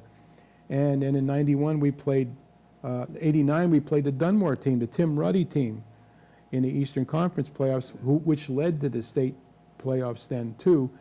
'91 the Powis Berwick team was up there. We played North Pocono with the kid that played at Penn State. Do you ever feel like if we would have dropped, I know I do, I feel that way, that if we would have dropped to AA, you'd still be coaching football at Mount Carmel today, because we would have never stopped winning. I mean, I agree with you there. I think we stayed a little bit too long there in AAA. If we'd have dropped to AA, they would have had a lot more wins. It's just the numbers beat you, you know, that kind of thing there. yeah, I think we can always put 11 on the field of playing, but it was the other 11. Well, going back to Carlisle, when we played Carlisle, a lot of people don't know this. I sent, I guess it was Cal Ritter, sent him down to scout him because he was from down there. And Cal scouted him, he come home, and he raved about how huge they were, you know, unbelievable. And so we were kind of concerned, worried about it. So we go out to warm up, and, you know, you take the skilled people out before the linemen come out, and we get out in the field, never thinking, and we see them out there, and we look, and we said, I said to George, I'll never forget, I said, George, I said, they're no near what Cal says they are for size. But they must have had 40 guys out there. Okay, so we thought it was the whole team. Well, it was all the specialists. When the linemen come out, whoo, I mean, we just couldn't believe it. I mean, how huge they were. And they must have had over 70 guys on the field that night, you know, and yet we turn around and wound up beating them.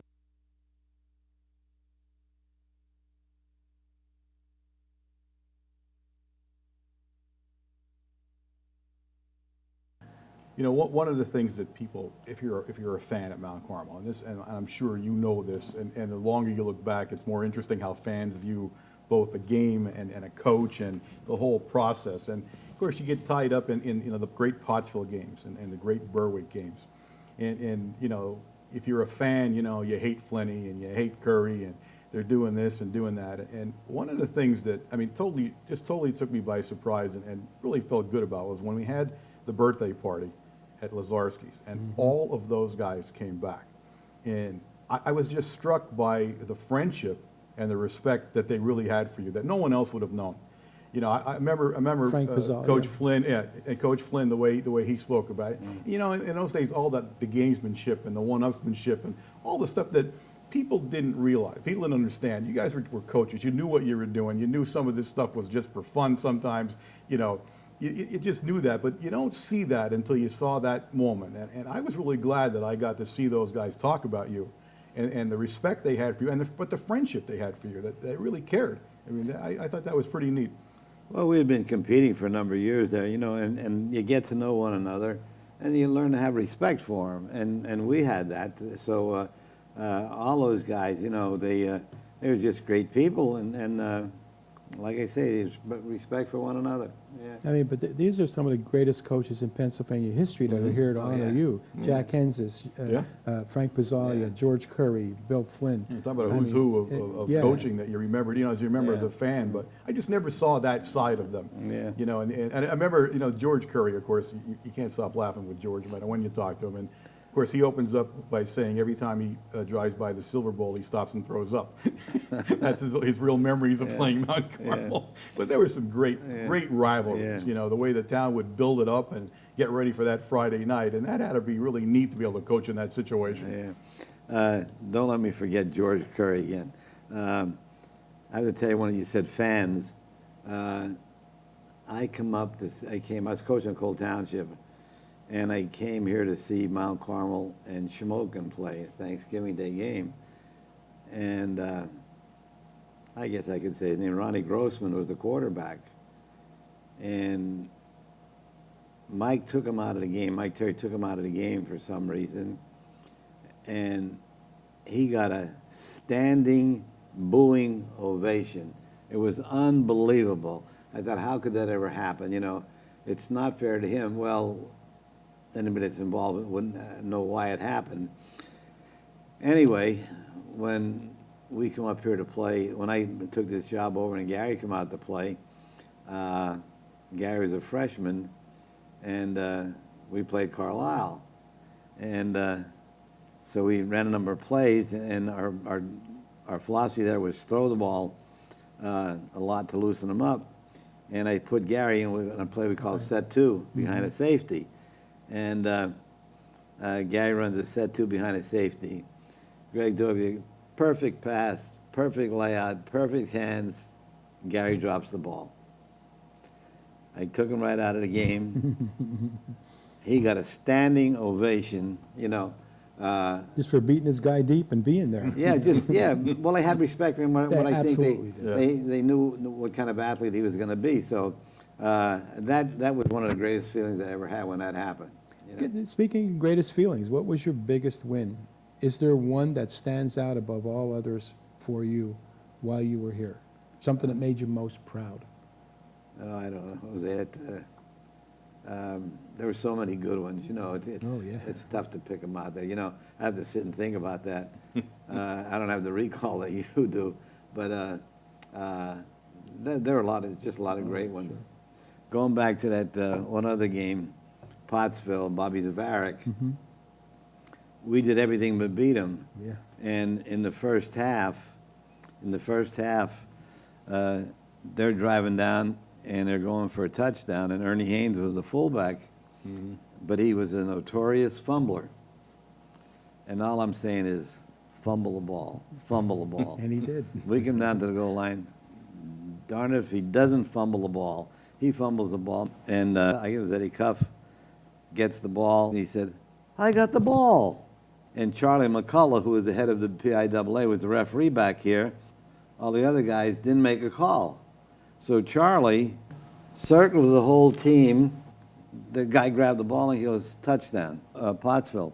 And we lose the ball game. I mean, that's what turned it out. And that was a crime. See, there was a game that poor officiating cost us that. Yeah. And Charlie was sort of your buddy at the time, wasn't he? Well, we became good friends over the years. Yeah. I mean, he was just a dynamic figure that was bigger than life. I mean, he was 6'5", 280 or whatever he was. I mean, he was a big guy. Yes, he was. But I think Ernie did fumble another time in that game, and Zavaric took it the distance. Well, on going the the other Pottsville way. side. Yeah. So, I know Bobby's one of the great competitors. So you asked me about that before. All-around competitors, I don't think you can beat anybody than Bobby Zavaric, Yeah. But I said, don't let me forget about George. I have to tell you one little story about George. We went to Penn State together, working down there with the football clinics down there, football camps. And George and I would generally room together. So he said to me, listen, he said, I got thinking about this. He said, you're going to have a hell of a team this year, and I'm going to have one. Did you hear the story? I don't know. Go ahead. And I said, yeah, what about it? He said, here's what we're going to do. He said, we'll come out on the field, we'll warm up, we'll come out on the field, and he said, you and I will meet and we'll start talking, and then I'll give you a shove, you turn and give me a shove, and he said, then I'll go to your huddle, you go to our huddle. He said, the fans will go crazy. I said, okay, George. But that was George, you know. Oh, he was a showman, I mean, absolutely. he used to rip us apart about redshirting and redshirting age. Don't let me forget that. He ripped us apart about that, and we're always the best of friends, you know. But that week he gave it to us. But he'd always give it to us about redshirting. I never had a kid play for me that was 19 years old when the season started. Never. I had one turn 19 in November.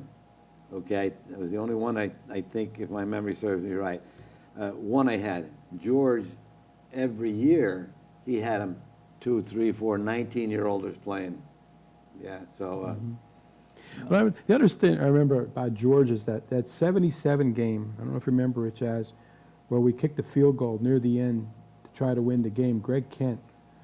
And we don't think it made the end zone. And you've been asking didn't make the end zone. You've been asking him for years for the film, because our film got askew coming out of the, we didn't get a good angle on the ball. Right. And he asked him for years, he won't give him the film. Because I Yeah. think the film shows that Jazz is right and George is Yeah, wrong. we tried it. It was a 54-yard field goal, I Yes, think. it Greg was. Kent, and who had a good leg, but it didn't quite make it, and they catch the ball, and it was, I think it was Charlie McCullough's crew was in that game. Probably. It's Okay, always because that's big another thing. games. I always got officials out of the area when we had a big game like George, that.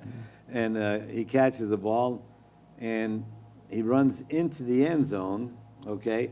And then, of course, we didn't look at it anymore because, you know, we lost the game. Well, Gene Matucci tells me he was standing on the goal line. And he said when that guy caught the ball, he ran into the end zone and ran to the sideline so he wouldn't get tackled and fumble the ball. Gene said he was right there, and he swears by it. Well, that gives us a safety, the proper call on it. We'd have won the game. We won the game because it was an 8-7 You know, game. and we missed out on it. So you see, there's another coaching, or not coaching, but officiating blunder. Officiating. Yeah. Officiating. When you look back, Coach, and this happens even today, and I'm always, as I got close to teams with the TV station, you start to be around kids. Now, you're around kids your whole lifetime. And back to the fan idea. You know, fan walks in and watches a game, and invariably a couple things are going to happen. If you're getting your butt kicked, it's the coach's fault.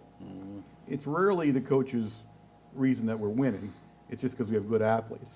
Yeah. But it's the personal stuff with kids, and I know that that had to be the hardest part about being a coach is people don't understand what kids are doing from 1 hour to the next. We played at Berwick one year. I forget what year it was. It was 70, somewhere in there anyway. And it was a short yardage situation. It was like 4th and 2 or 4th and 3, something like that. And George was great for the shift, you know. And it was like the stadium went dead, okay? And I yelled to our left end. I said, "Watch it! Don't jump offside." And he gives me the hand. Don't worry. Well, he jumps offside. Gives him and they wound up moving down the field. I don't know if they scored or whatever. If we even beat them in that game, but that was. But I say, kids, you know, they don't mean to do these things. No, It's just they no. get caught up in something. And You know, but Jazz, it never changes. I've been in the locker room since 72, and I see the coaches, the last thing they do before they go out, who's on punt team, who's on kick team, who's on this, who's on that. And inevitably, you go out there in the second series, there's somebody missing on the punt team. And they have to call a timeout, and the fans are yelling at the coach, what are you doing? I mean, it's just the way it is, and it's never changed, and I don't think it ever will change. Yeah. It's just part of the game. Well, I'll give you a little example on that. We played Blakely. It was Blakely then yet, I guess. And we're playing up there, and I had a rule with the kids. Back then, you only got 3 timeouts, and that was it. No injury timeouts. I said, drag yourself off the field if you have to. I said, because we can't waste a timeout.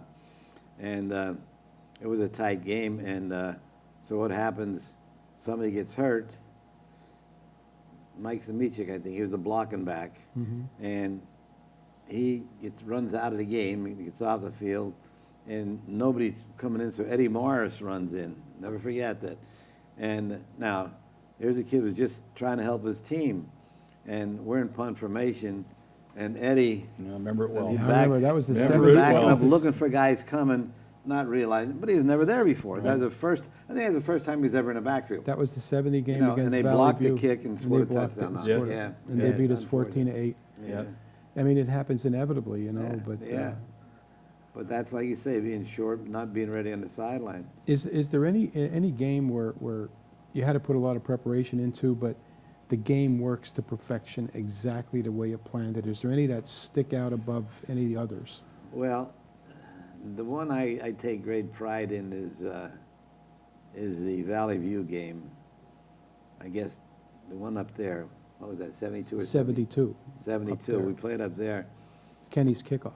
Right. And through experience, I learned that you can't let these kids alone the night before a game. So I kept the team together, and we had a little pizza party at the school, you know, brought pizzas in for the kids, and I think we had a little dance or something there. I wanted the kids to stay together, and I didn't want to go up there because we had problems once or twice before, and I feel it cost us a championship each time. I think twice it happened. But anyway, we were in there, and one of the players, remember preseason sometimes I would wind up cutting their hair because the hair was too long. Oh, yeah. You had to measure the hair. Yeah, I remember that. Right now, well, his father was an administrator, I think, too. And he says, the kid said to me, Coach, he said, cut my hair. So we cut his hair because he wanted to be one of the boys. Now, this is championship game after, you know, and it was long. So we cut his hair. And anyway, and my thinking about the football game was, number one, we have an expression, you can't fool a dumb team, okay? You can't fool a dumb team, but you got to try to fool the smart teams. So anyway, I said, look, we're having problems with the kickoff return. I said, let's make a change for this game. I said, they're well coached. Valley View is well coached, and you see it on TV today yet. They'll say, stay in your lanes, stay in your lanes. Well, that's not in my philosophy anyway. You don't stay in your lanes. There's a time and the reason why you have to break down the lanes. But anyway, I said, they'll stay in the lane. So I said, we used to have 1 block 2, 2 block 1. There was 1-on-1 blocking it. I said, now let's put a double team on. We'll come over and block the first guy, put a double team on the middle guy. And I said, because they'll come down and they'll be completely out of it. We were running back for a touchdown, and then later on we made a big play for a set 2. I think it was a set 2 for a touchdown. And we beat them. We upset them up there. Never should have Yes, done we that. did. We were never. Nobody picked us to win that game. See, but anyway, to go back to the haircutting incident, here's a kid should have been on his championship team, and the father called me that night. When the kid got home, called me at night. He says, Jazz, he said, I don't know why you cut his hair. He said, he's not going with the team. I said, he asked to have his hair cut, you know? And I said, but if you choose to do that, that's your business. And he said, the kid's not going. The kid didn't go. You know, unfortunate, yeah. Getting back to the haircut, I mean, that was a big thing early on. Oh, yeah. Jazz, it was more about discipline and being part of a team than anything else, right? yeah. What was your philosophy on all of that sort of thing? Well, looks is one thing, you know, and I wanted the kids all to look good. It's like what the uniforms they wear, how they dress, and the socks and everything they wore. I want them all to be the same, and I want them to look the same. And of course, that was the philosophy behind getting a haircut, and the kids accepted that. Yeah. Yeah. What do you have? I still remember the measurements, though.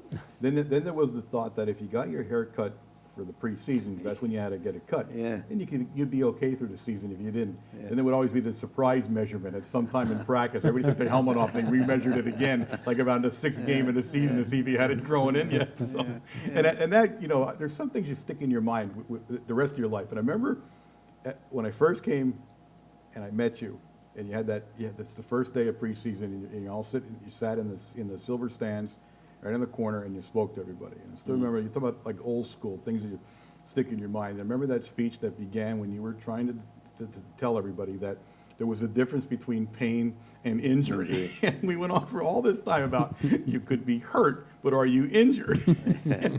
And we're all sitting there thinking, I don't get this whole, you know, but I never forget. There's a difference between pain and injury. Start learning that right now. You'll be okay for the next 4 years.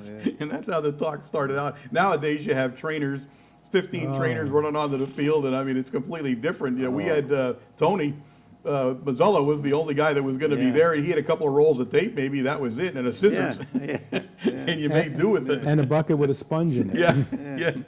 Yeah, things have come a long way from those days to now. I remember in preseason when you had that goofy metal bucket that they dumped all the stuff to drink in, and then you all had to use the same sponge to do it with. Yeah.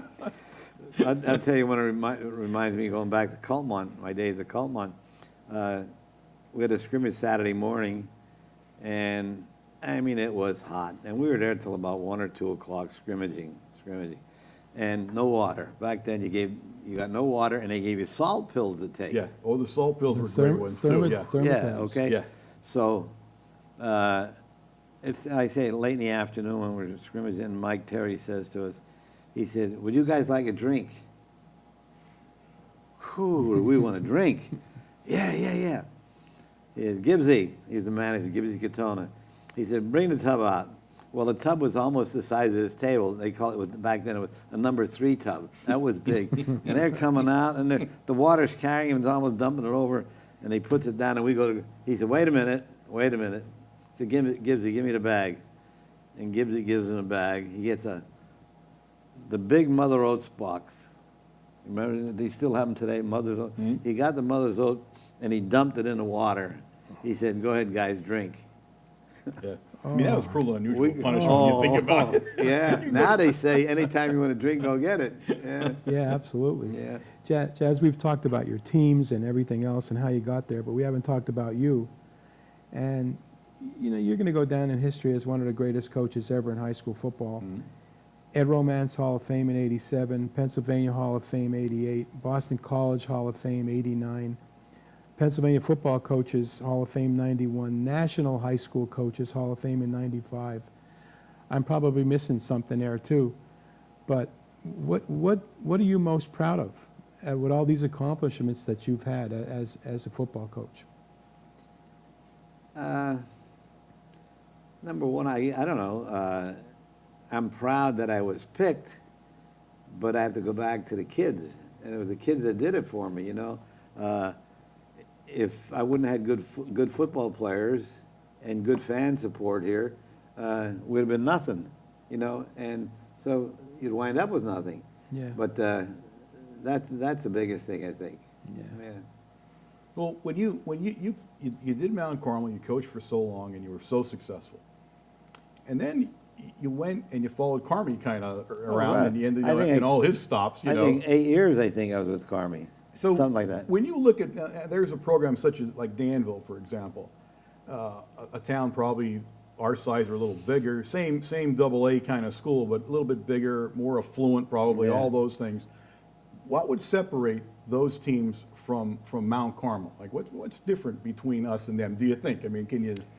I don't know. I think Mount Carmel.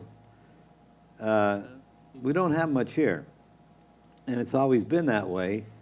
And football is king. It always was, and I'm sure it'll still be that way. Kids just want to be football players. You just want to gravitate to them. So I think that's a big reason. Over Danville, you're a football player, so what? You know, they could care less, or any other place like that. But it was a place like Mount Carmel, Pottsville, Berwick, Shiglamite, and Berwick. You know, so that's a big thing, I think. Yeah. I heard a guy just told me this the other day, when Gary was playing. I hate to bring my own sons into this, but just to give you an idea of support or what the people think. This guy's telling me Gary was running, and I guess I must have got him special shoes or color. He had red, I forget what the brand was. Could you think offhand? Anyways, a red shoe. And he said, all the kids would go up to the Greeks, and they wanted shoes like Gary Diminick so they could run like him. Thinking they could give That you would make the speed. difference, right? But that's the support. The kids believe that, and then go out and try to emulate them. Yeah. Yeah, absolutely. Yeah. It's just tremendous times that this whole career of yours and the kids and what they've accomplished. And Gary playing in a national championship at Notre Dame, that had to be special too. Oh yeah, that was of course great for him, and of course we also had Heino playing in the All-Star game, Yeah, the being All-American MVP Bowl. there. But there were a lot of And Joe just missed one by this much at Penn State. yeah.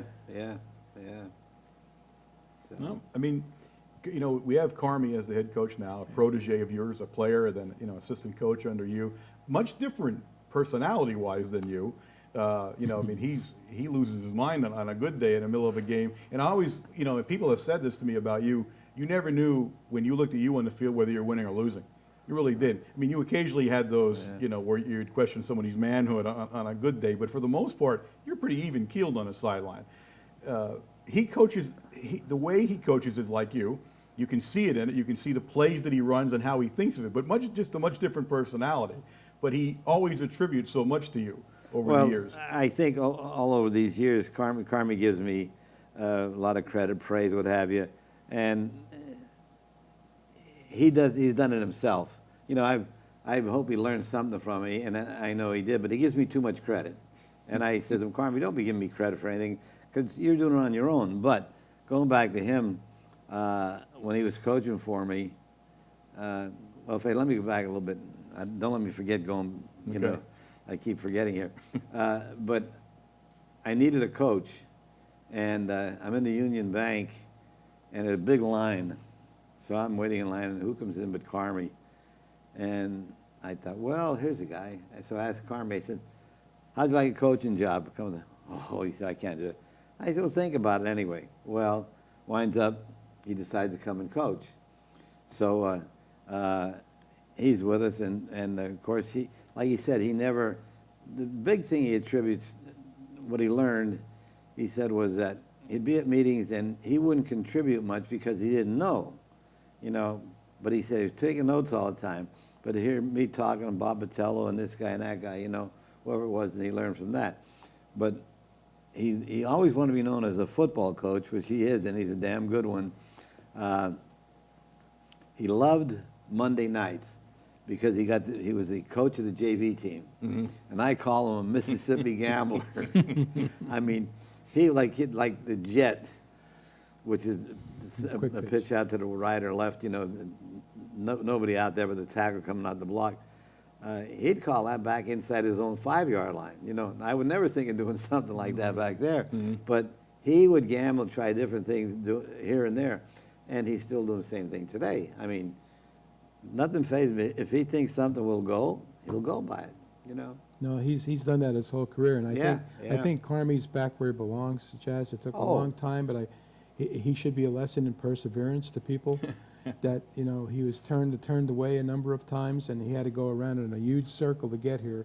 But I don't think right now there's nobody better that should be coaching Mount Carmel football than Carmen right now. And I know you're very proud of him for doing the job that he's doing right now. Oh, I certainly am. Like I say, he was a player for me. He was a coach for me, and he grew up. I guess when he was about 6 or 7 years old, I guess when he started traveling with my boys, going to games in my station wagon. He thought that was the greatest thing to drive into the stadium, because I'd call and then they'd let my family come in and drive in their car, and that's how he feels. He said so. He always wanted to be a football coach, and when he was coaching over at Upper Dauphin, and the topic come up about Mount Carmel, even his mother and father did not believe that he would take the Mount Carmel job. And I think, maybe you, I'm one of the few, said if that job is offered to him, Carmi will take it. I always felt Yeah. that way. Oh, yeah. You know, there are no ifs, ands, or buts about it. And finally, it was offered to him. After the Danville job, I guess, was offered to him. You know, I think it was right around the same time. But I knew he'd take that job, and he was smart in doing it. Yeah. Oh yeah, I mean his emotion and the way he treats kids and he's just a natural. I mean, it's what he does best, I think, in life is this. Yeah, yeah. He's very good at it. Yeah, he's got a great philosophy of coaching. You know, he doesn't put anybody down. You know, and he'll boost them up as best he can. You know, and he treats the fans the same way with great respect. See. And he's actually, if you think about him, you know, he started back in 1968 or 69. He was a freshman, I guess. Those when did he- 67, 67, right? 69, and 70. So he goes from in those days when you just said about, you know, praising a kid. You didn't praise kids as much back then, mostly because they didn't need it. You know what I mean? There was a different attitude about a kid in those days. And now if you don't, half the time they're going to wander off and not talk to you anymore. He's able to span that whole thing of learning the old school way of how you did things. And you know, I picture Carmi. No matter what he did good, he still had to face Smitty at the end of the night somehow, and that was never going to be good enough usually because Smitty wanted perfection. It still isn't. But yeah, it still isn't. But nowadays, you know, you got to be careful how you do it. Kids are different. There's a whole spectrum of things they can do other than football now. You know, picture just if you looked in a parking lot at practice, how many kids drove a car to practice today compared to, you know, 1975? Yeah, Even then, it's just a whole different culture for a coach now. Yeah, there's so many things you said there I'd like to talk about, but just to give you an idea about cars and what have you. One of my last years of coaching track, a kid comes in to me and he said, "Coach," he said, "could I use the phone?" I said, "Sure." What are you going to call? He said, "My parents." I said, "Okay." So he called. He said, "Mom, will you pick me up?" She said, "Okay, I'll be right down." Where do you think he lived? I know this story. Half a block away. Half a block away, and he's a track man, you know. But one of the things going back to Carmi, you know, see, in my early days, I always had a curfew. And a lot of times I would check them out. No one knew who I was going to check out, when, and what. And incidentally, I learned a lot about Junior's place. Oh, yeah. And I just learned this anyway. So I called up Smitty, and I said, "I'd like to talk to Carmi."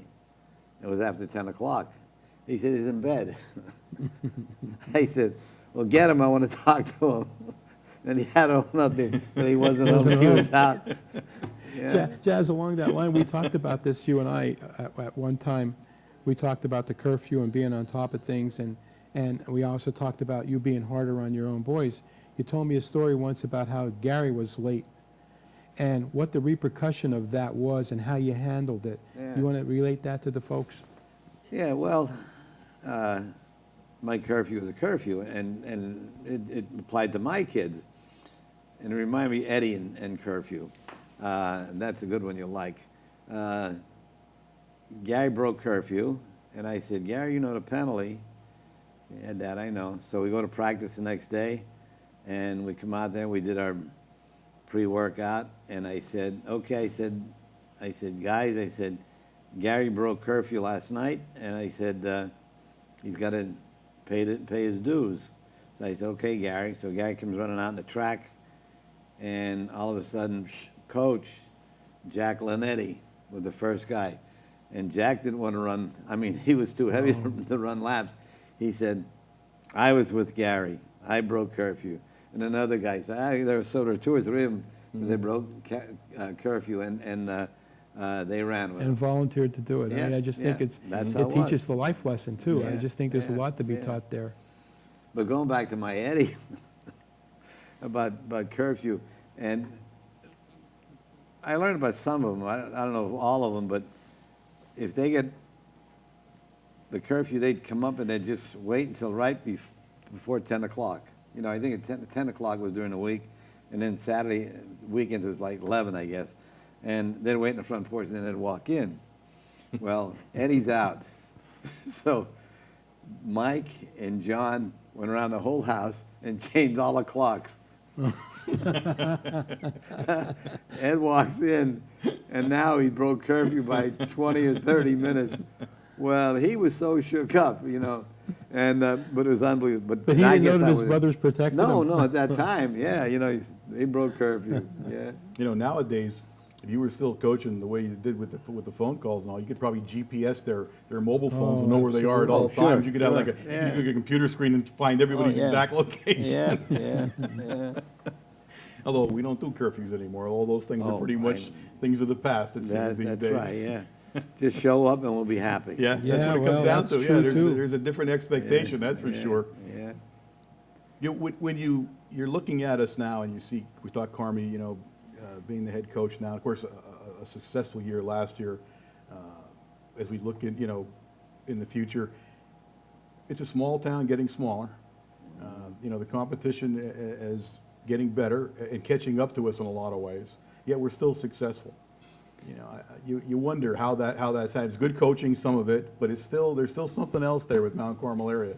Well, like you say, it's coaching, and Carmi's doing a great job, and he'll continue the tradition here, no question about that in my mind. But like I said, from way back, we talked about it. The tradition has been football, football, football. I mean, no matter what it is, and I think those kids just have that. They're so absorbed with that that's what they're going to do. Now you're talking about tradition. They had to raise money for uniforms this year. It's unbelievable amount of money they got to buy uniforms. Yeah. And of course that's because of the feeling they had for the town and for the school and for the football program. Yeah, I think, Jazz, we raised $24,000 in a matter of 3 weeks Is that right? to pay for the uniforms, and there's still some money left over if they Yeah. need it for other items or whatever. But you're right, it's because of football. And Yeah. I'm a sports fanatic, and I love all sports, but I get annoyed at some of the other people who try to put the football program down. Rather than make themselves better, they're happier to put it down. Right. And they should not do that. They should try to make their program like your program or like this football program. I know when George Curry came over, wanted to see what you had as far as the weight room goes. And other people came to talk to you about how to make their programs better. And I think that's what folks ought to do now. I want to get back to touch on something else. One of the things that you did that people go unnoticed is the number of kids that you got away to college. And I know at one time we were keeping track, and you had way over $1 million worth of scholarships. And this was back when college wasn't $50,000 a year. Right. It was 4 or 5, but you got people rides to Yankton and South Dakota and wherever. You got kids in school, and they made something of themselves. And I think that's one of the biggest things that you've done that people haven't recognized. But I want to give you credit here for it now, and I just think it was phenomenal. But you did it for them. Well, I go back to thinking when I was in school, they made that possible. Coach Terry made that possible for me, and I thought every kid should have that chance in one way or another. And so that was one of my goals: make sure I do as best I can. I'll tell you one little story. When I came to Mount Carmel, Andy Lasansky said to me, he said, "You think you could get Warren Altomare a scholarship?" I said, "I don't know what kind of football player it was." He told me. He said, "A real good one, a lineman," and his name skips me for the moment. And he said, I said, "What did he play?" He said, "Tackle." I said, "Well, what good games did he have?" He said, "Whoa," he said, "Shamokin game was a great game." Well, he made one play in a Shamokin, or whatever game it was. One play. He sacked the guy for about 4 or 5 yards, and he was terrible, okay? So I said, I can't go by that. So I got film out. That's what we're going to talk about also. So I got the film out, and I started looking at the game, this game, this game. Finally, I came to a game where he did exceptionally well. Well, I called some coach down the Southwest, and got him set up down there, and he got a scholarship down there. See, but see, that was like you say, through film work, but not because he made that one play in the backfield. No, you're right, because he showed in other ways that he can do it. Yeah. But I think that's another thing, and I don't want to disparage anybody or anything, but there was another time I remember somebody wanted to offer a kid a scholarship, and they talked to you, and you said, "I wouldn't do it." And you were right, but you weren't going to give up your credibility. And I think that's what made you credible with college coaches, that if they asked you if a kid can play and you said yes, that meant that he could play. But you weren't going to tell them yes if he couldn't. Oh, And I think I respect that totally. Oh, yeah. And, it's not because a kid he's not a good football player. He's a good football player in high school. Maybe at that level. At that level, right, Right. But to step up, number one, today, it's either one of two things. You got great speed or great size. Mm-hmm. If you don't have one or the other, forget about it. Right. See? But people don't understand that. And when we had these kids, I've had a couple that were, they didn't have speed or they didn't have size, they can't make it. They can't get it, And it's just a matter of time we find out. But like I say, I would never push some kid that wasn't going to make it, But I've had guys, like you said, I'm just trying to think, they elude me right now, where I'd call a guy up and said, you got a scholarship, you have no problem, just on my word, yeah. Yeah. Oh, yeah, absolutely. But that's because you were credible. Yeah. One thing we will say, T, I mean, we were talking about it beforehand. Your contemporary, of course, George Curry's going back to coaching, and he thought that you could do the same thing. Yeah. Someone said to me, call George up and tell, Carmi said it, call him up, tell him you want to be his assistant. No, George, like I said, George and I are good friends, and we go way back, and I could still picture him. He comes in our stadium in 1971, the first time we played him. Not the first time he was coaching. Yeah, he was And I could still see him stand there like this, his favorite pose, and like this, hand behind his back. And he said to me, you had your starting lineup. We clobbered Berwick the year before. And 70 up there. Up there. And he said, you had your starting lineup in there last minute of the game. I said, no, I didn't, George. I said, I had third stringers in there. I said, but one guy I had no safety man was Dennis Hepler. He was the only one I had. And he said, yeah, and he ran an interception back for a touchdown. I said, right, but I said, not because I was trying to pour it on her. He was the only guy there. And but we had, the game was tight there for a while. Okay. Oh, and he said to me, he said, you remember? I said, yeah. He said, well, he said, you got to remember those things. I said, George, you do what you have to do. Anyway, we had a tight game there for maybe a quarter and a half, and then it was a fair catch. He caught the ball a few times. And then, like I always taught our kids, always be ready, and they weren't ready they get relaxing, and they get the ball, and they made a big play out of it, and they threw a slant for a touchdown. So it was that kind of thing. And they beat us pretty good that night. Yeah, I think it was 36-6 or something like 36-6, that, whatever, yeah. something like. Okay, Coach, we talked a little bit about your days at Boston College, and you touched on Artie Donovan, but for anybody who's a football fan and watches ESPN at any time, they would have seen Artie on TV over the last few years, or many years, in fact, and he is a character, to say the least. Oh, he is. Artie, I told you before, I love to run. That's all I ever did, run. And so we used to run our plays. They don't run them like they do today against the defense, run 10 yards and come back. So we're running up and down the field with no skeleton team out there. So I'd run 50 yards and come back 10. And then I'd come back to the huddle. I'd do it again, 50, 10, come back. And Artie said to me, he said, you little guinea bee, he said, if you keep doing it, I said, I'll kill you. So I thought, well, Artie doesn't like this. So I'd run 50, come back 40. So he only had to run 10 yards. And he was that happy with that. But, and then he used to love to go, the heat of the summer, they had us in like 2 weeks early. Back then, they didn't have the rules that they have, the NCAA, so we were able to come back early. And it was so hot, and all they gave us was a sandwich and a bottle of milk. And we'd put in hours on the field. And then we went to a place called the One Gentleman, a bar. I mean, it was long. It must have been 20, 30 yards long. And we'd go in there, and we'd walk in, and coming in, and they have 2 big mugs there for Artie, and you get him down a hatch. Yeah. And I just saw on TV or in a newspaper, whatever it was, the guy won the hot dog eating contest. Yeah. Artie Donovan loves beer, hot dogs, and pizza. Lives on it. We used to go to a place called, we go to Lit Club on a Friday night or Saturday night, and then we'd go to Scully Square. Okay? We'd go to Scully Square, and that was where all the people go hang out at night. And one night he ate 32 hot dogs. Oh my goodness.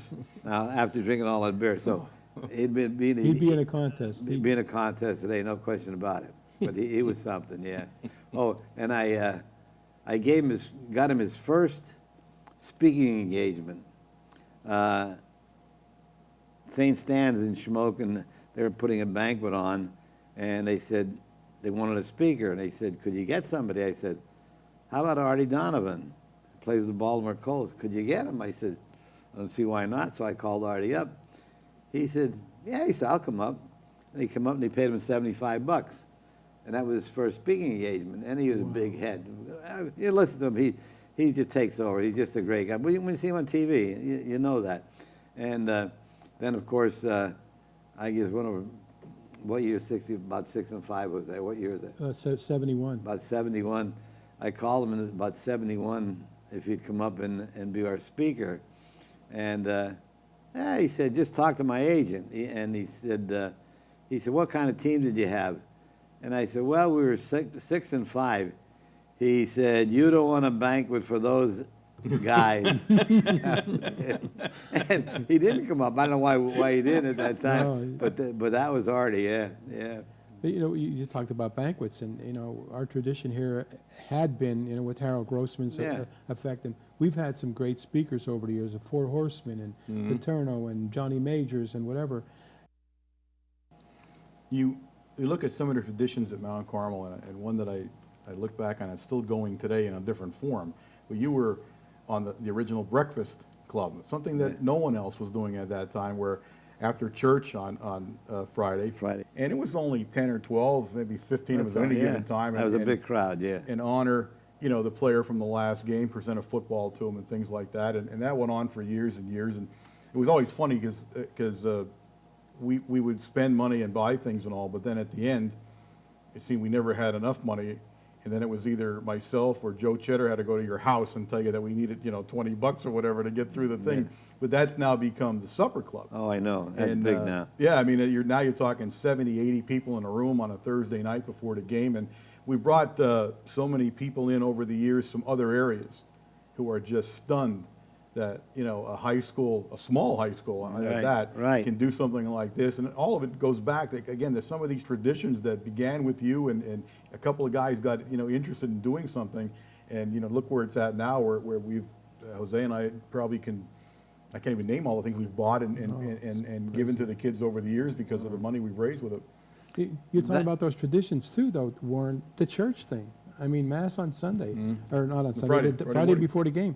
Did you start it, or did somebody else lead you into that? I started that. No, I know you started it here, but did someone else do it during your tutelage or whatever? We were asked to go. Mike Terry, Coach Terry, he's the one that said to us, he got to go to, but he didn't go with us.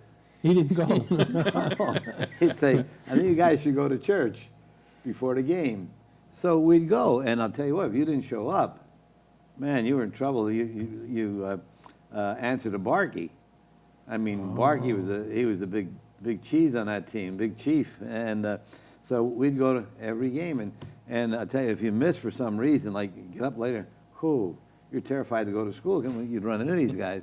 But that was a great tradition. So I did that all through high school, and then when I went to college, we went to Mass before the game because it was a Catholic school. Right. Did that, and then when I started coaching, I didn't do it at Cole, but yet Carmi turned around and did it at Shamokin. Okay, so I'm on to the same thing, and simply because the kids were so far out. I thought it was too tough to get them together. Back then, it probably was because they didn't have the cars that they have now, No, you're right. See, it's so much easier to get to church. Yeah. But I mean, it's been going on here since '62, Yeah. and it still goes on today. Mhm. And it's But going back to the Breakfast Club, that's the best thing he ever did, was change it from morning until Oh, night. yeah. And I We wish, definitely limited the crowd at 7:30 in the morning. yeah, I wish I'd have been on it, would have thought about that back then, but I never even gave it a thought, otherwise we would have done it. But was that your doing? No, actually, that was, Whitey. well, Well, he couldn't make it in the morning because he was teaching. the other guy was Jake Wojcik that had that idea to start it. I want to give him credit. Did he? He never actually came after that, No. but he was one of the guys that started that yeah. Thursday night. He came to me and asked me about how the Breakfast Club was running, and told him the basics of it. Because that's been in existence since '83 when Mike was here. '83 is when we started at the high school, actually. Right. Yeah. Because there was an accident or something. Kids used to go after church down to McDonald's, and somebody was in an accident, and Mr. Warner at the time said, we can't have that happen or something. Let's feed the kids here. And then somehow it evolved, and well, can members of the community come along and pay for their own breakfast? And that lasted for a year or two or so, right? And then we had to move out of the high school, Right. and then we went over to the Burr. Yeah. But this will be 30 years. Yeah. Oh, it's gone a long time. That it's been in long time. existence. It's- Oh, see, I used to bring the kids to my house. Well, yeah, you used to bring different kids Yeah. each week. Let's say there are 40 kids on the team, 10 games, let's say it's 4, and I'd tell my boys, pick out 4 guys, but don't repeat, and they'd come to my house and have home fries and ham and eggs and juice and what have you, and the kids really enjoyed that. That was a good deal. Yeah. I think it goes a long way to making kids feel part of something special, Oh, yeah. part of a team. There's just so much more to what Mount Carmel football is than people see from the outside. Well, and we see, and you saw this at the beginning probably, but you see now how tough kids have it. While we laugh about all the cars and all, there's a lot of haves, but there's also a lot of have-nots in kids who yeah. can't afford basic necessities sometimes, and that's where it's morphed into the supper club. If you find out that a kid needs, a coat or something or whatever, and you don't try to embarrass anybody, but we can do those kind of things now. Kids that don't have, broken home kids now and some of them come. We've seen kids come in supper club for 4 years and have no one show up with them. Yeah. Yeah. And we've seen that now. And So it's sad. the culture, and society itself is much different. Obviously, Yeah. the family units aren't there like they used to be. Yet we're still successful. Yeah. We're still finding kids that can play football and are dedicated enough to lift weights and lifting weights. I mean, where did I read that? The Universal Gym. Yeah, we I started remember that. the We day that had it down at Universal the Gym field showed house. up. 1969. It was in the visitor side of the thing, and boy, that was the catch me out. That thing, I'll tell you what. Yeah. Yeah. But again, other schools had no concept of that. And look at even they think about the field house. You built the field house down there, state of the art at its time. Heck, we have a brand new one now. Yeah. It's now state of art again. I know I was in there with you. That Yeah. was it last year or the year before, whichever year you went in Yeah. there and you gave a speech and all. Yeah. But how things change and stay the same at the same time when you look at Mount Carmel area, and I think that's how things work with us. I think Yeah. that if you can trace back all the people Oh. and that whole string of how you got where you were, with Mike Terry and Marshall, and then Carmi can look back. You just see this whole trend Yeah. of that, that tradition that continues even now. Bobby Chicatano on the staff. You look at the staff now, and you see some of the newer guys that are coming on the staff that understand our tradition. Well, of the it. whole staff played for Mount Yeah. Carmel. Right. Gary Hawanick, Bobby Schick, Pete Cheddar when he's around. I mean, Carmi and Joe Aronsfield. I mean, it's Yeah. just the Mount Carmel staff right Yeah. now. But I think that's a lot to do with success, is that you can look back at guys that taught you that are still there, and you Yeah. could follow that whole timeline, and Mount Carmel's still Mount Carmel. It hasn't changed that much. Even Yeah. though kids have changed and society's changed and everything else is different, you still got Mount Carmel out there. I think the Silver Bowl is like the uniting factor. I mean, they all talk about, I remember one year Michael spoke about what it meant to walk back to the Silver Bowl years after he left. Oh, yeah. I mean, it's just special to a lot of players, and it just means something special. It hasn't changed. The field house is different, and there might be a track, but it's still the Silver Bowl. Yeah. Yeah, it's Our special. Michael, since you mentioned him, and I never knew this until he was down at Duke for a couple of years. The night before he left for Duke, he drove up on the hill there, what they call Oh, it? Savitsky's? I mean, not Oh, Savitsky, the fan hill. the fan, yeah, yeah. yeah, Oh, yeah. what do they call him? You know, It's eluding me. Yeah, Okay. anyway, he went up there and he just sat there, he told me, and he reminisced about all the things he did down that field, track and football, you know. And I never knew that, but that's what he did. It's special to Yeah, him. yeah. Well, he was a special player too, and Yeah, I'll never forget the yeah. catch at Williamsport. Oh, yeah. I mean, you that's- talk about plays and things, but Yeah. this was a total layout like Yeah. this, and I want to go back and talk a little bit about the Pottsville game. Yeah. 1968. We had Gary and Bobby Veach were our two safety men, and I don't think Mount Carmel will ever have two like that. They'll always have I a great agree. one here, but two like that because Gary was sub 10 and Bobby's a Bobby's 10 right there. flat. You know, I mean, they had incredible speed and they're both like water bugs, and so teams would run it back for touchdown here or there and what have you. But we played Pottsville, and they punted to us, and we got no return. And we punted a second time, we got no return. And Dr. Greco, the original Dr. Greco, Joe, he comes over to me, and he never called me anything but Joe, never called me Jazz. He says, Joe, he said, Pottsville has 12 guys on the team, on the field. I said, okay, Doc. You know, they're looking for some excuse, you think, right away. We punted again. He came back, they have 12 guys on the field. I said, okay, Doc. They must have punted. In fact, I went back to the news item. See, at times they carry number of punts in the game. right. You know the stat, how it is. And I went back and checked that game out to see how many times they punted. I couldn't find anything in there about it. I read the whole article, nothing in the stats. But I figured they punted at least 8 times. We never got a punt return. So I go back up to the high school, and George Edwards, who was a great referee, I said, George, I said, now, I don't know about this. I said, but I was told there's 12 guys on the field every time Pottsville punted. He looked at me, he said, I want to see that film. He said, and George was a great official, been around a long, long time. He said, if there's 12 guys on the field, he said, I quit refereeing. So I get the film. There's 12 guys on every punt. Doc was right. Every punt. Doc was right. I told George Edwards, and George quit. He did? Oh, my Yep, goodness. yep. But I'll tell you the story now how this happened. Warren's on a punting team. He's on a punting team, and he gets sick. So Monday he's not at practice. Tuesday he's not at practice. Wednesday he's not at practice. Jose's in his place, so he's practicing on a punt team. And Pottsville was using the same kind of kick setup that we have, where the 2 backs are up tight to the line and 1 deep. And so they come out Thursday. Warren comes back out to practice, first day back. And Flynn had a rule, if you don't practice, you don't play. Right. So this guy just steps in, Jose moves over.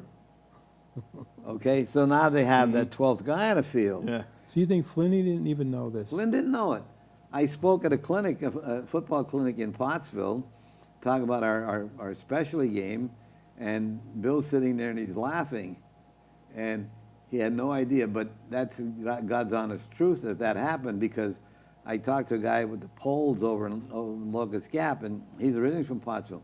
He said, I was on that team. He said, I was with that guy. And it actually happened. So it was no BS. No wonder Well, we couldn't return a punt. Yeah, well, like you say, and with those 2 guys, we had to have something, but never got a punt return. Nothing. Yeah, yeah, I know you just said Doc always called you Joe. yeah. How did you get the name Jazz? I don't know.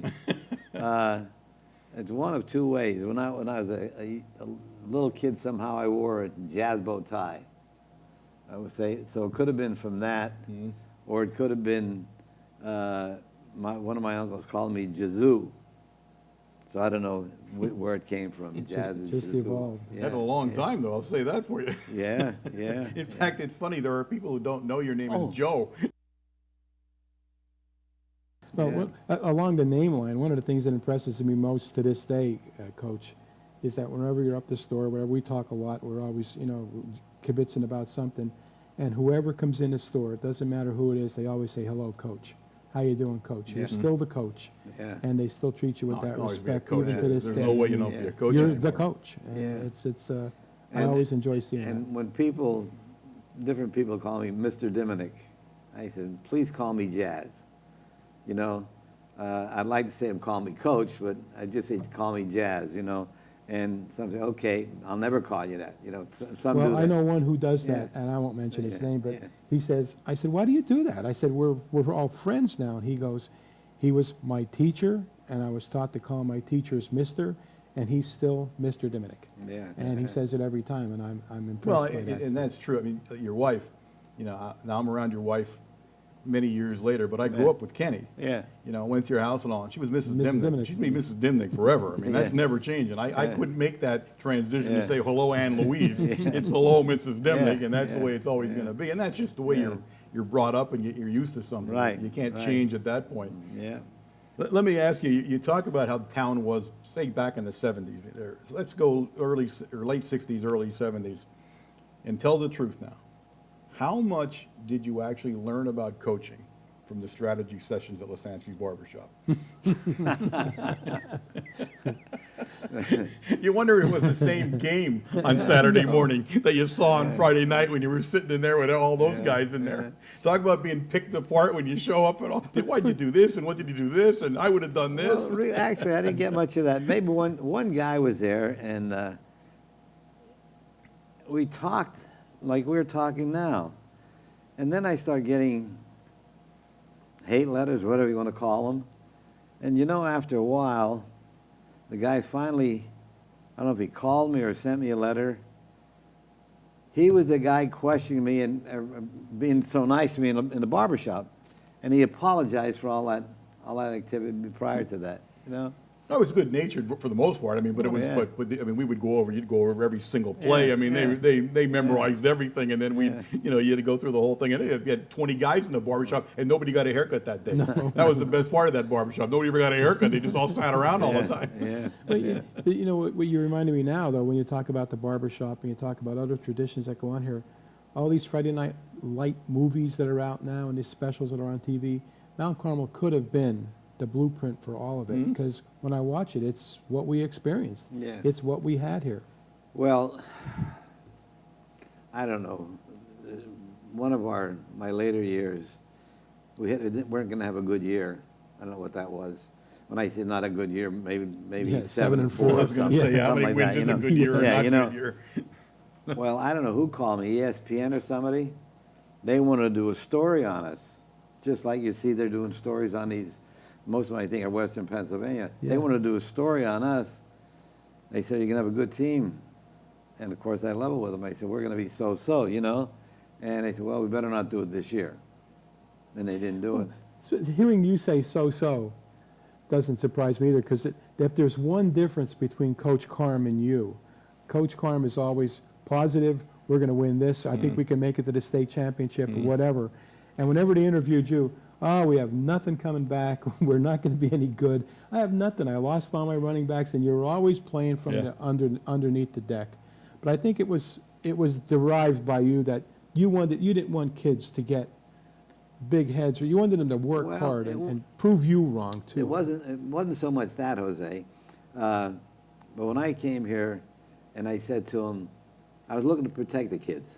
See, I'd always say to them, look, number one, don't ever believe what you read in the paper when I say something. Believe none of that. I said, because it's going to be all BS. So we'll just go from there. So what I would do, I'd say, we're not going to have anything. You know, I'd cry to newspapers because they're expecting you to be great football players, have a great winning team, okay? And if they fall flat in their face, it'll, you know, so I'm Put the taking pressure on them. I try to take the pressure off. And when they were looking to get rid of me here, and they did, one of the guys said, you never give the guys credit. I said, I'm looking to protect my kids. I'm not looking for, we praise them all the time, you know. And so I didn't think that was fair.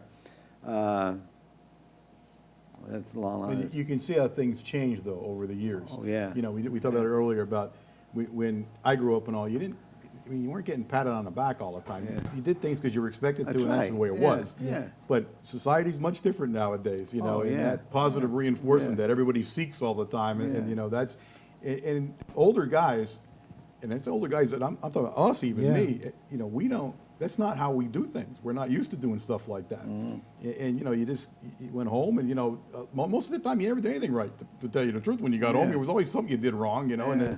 and it, you know, in school, Catholic school, you know, you did something screwy there and you got a good beating from the nun or whatever. Well, you got home, you got another beating, whether you were right, wrong, indifferent, because you just happened, you shouldn't have been there. That shouldn't have happened to you. But, you know, there's so much defensiveness about kids now, and you know, and again, you got to keep stroking them. And they're on the internet, you know, I don't know how you would handle the internet now. Oh, you I the don't know way- either. You know what I mean? Yeah. And the things people say about kids on the internet. Oh. Yeah. You know, yeah. are they nuts? Yeah, These kids yeah. are 15, 16, 17, 18-year-old kids, and, Yeah. and they're like in, you know, on the pros in the middle of the Yeah. paper all the time. Yeah. I don't like any of that whole part of this thing. I'd like to be on the NCAA rules committee or the pro rules committee, something there about this hot dogging. You know, I mean, I agree. there are guys getting paid $1 million for doing a job, and it's something they're expected to do, and then they come out and make one play, and they're going like crazy out there. What about the plays they screwed up? You don't see them Right. coming out hot dog doing that. But your players were noted to not ever do that.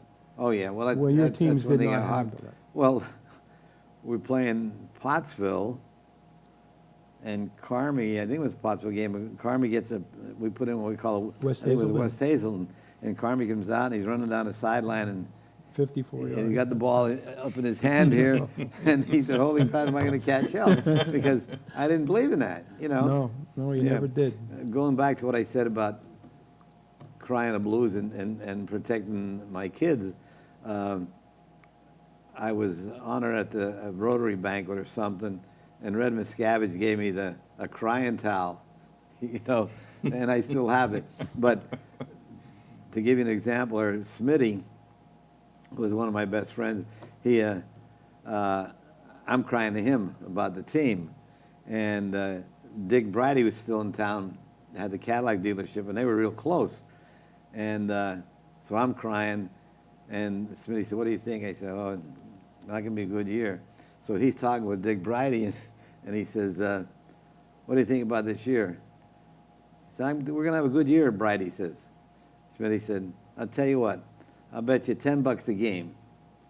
He said that, you know, that we don't have a good year. $10 each game. Smitty said, "You SOB." He said, "You cost me money. We might have gone 10-1 or 9-2." So Smitty believed you anyway. Yeah, after all he knew believed- about you, yeah, he still yeah, believed you. Yeah, because it cost him money that year. Oh, Well, my goodness. Man, we could go on and on here. Oh, absolutely, we could. Coach. You know, so much we missed, I think, and we could be talking about, but A lot of years we were trying to cover. I'm sure we missed a lot of things in Yeah, this conversation. We also covered a lot of things. yes, we And, did. Yeah, I think we did. it was a long time coming to get you to Yeah. sit down, because one, you don't talk about yourself ever, which is, you know, part of the problem, ever getting you down to sitting down and talk about yourself. Yeah. But I think we covered a lot of ground here, and I think, you know, as time goes by, Coach, people don't remember you as well. Like anybody, you know what I mean? A Right. whole new generation, and I think this is going to help them understand because they're always going to hear about the Jazz era.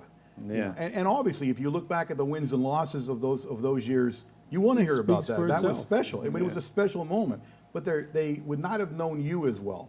You know, those of us who grew up with you take you for granted that way because we know you a long time. Yeah. But this whole, like the group that doesn't know what your real first name is, that group is I think, going to benefit from hearing.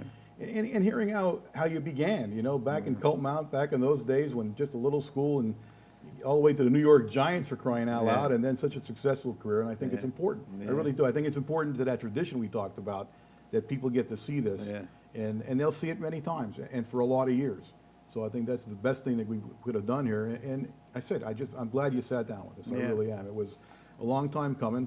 I got a couple more things I got to get from you. I got to get you to supper club yet. I'm promising Carmi that one way or the other. I've tried that also. Coach, I worked for you for 17 years and 21 overall, but after all these years, I'm even happier that I can call you my friend now. And I'm so glad you came with us today, and you're a great part of this history and this school, and we're really proud to know you, and and have you be a part of this.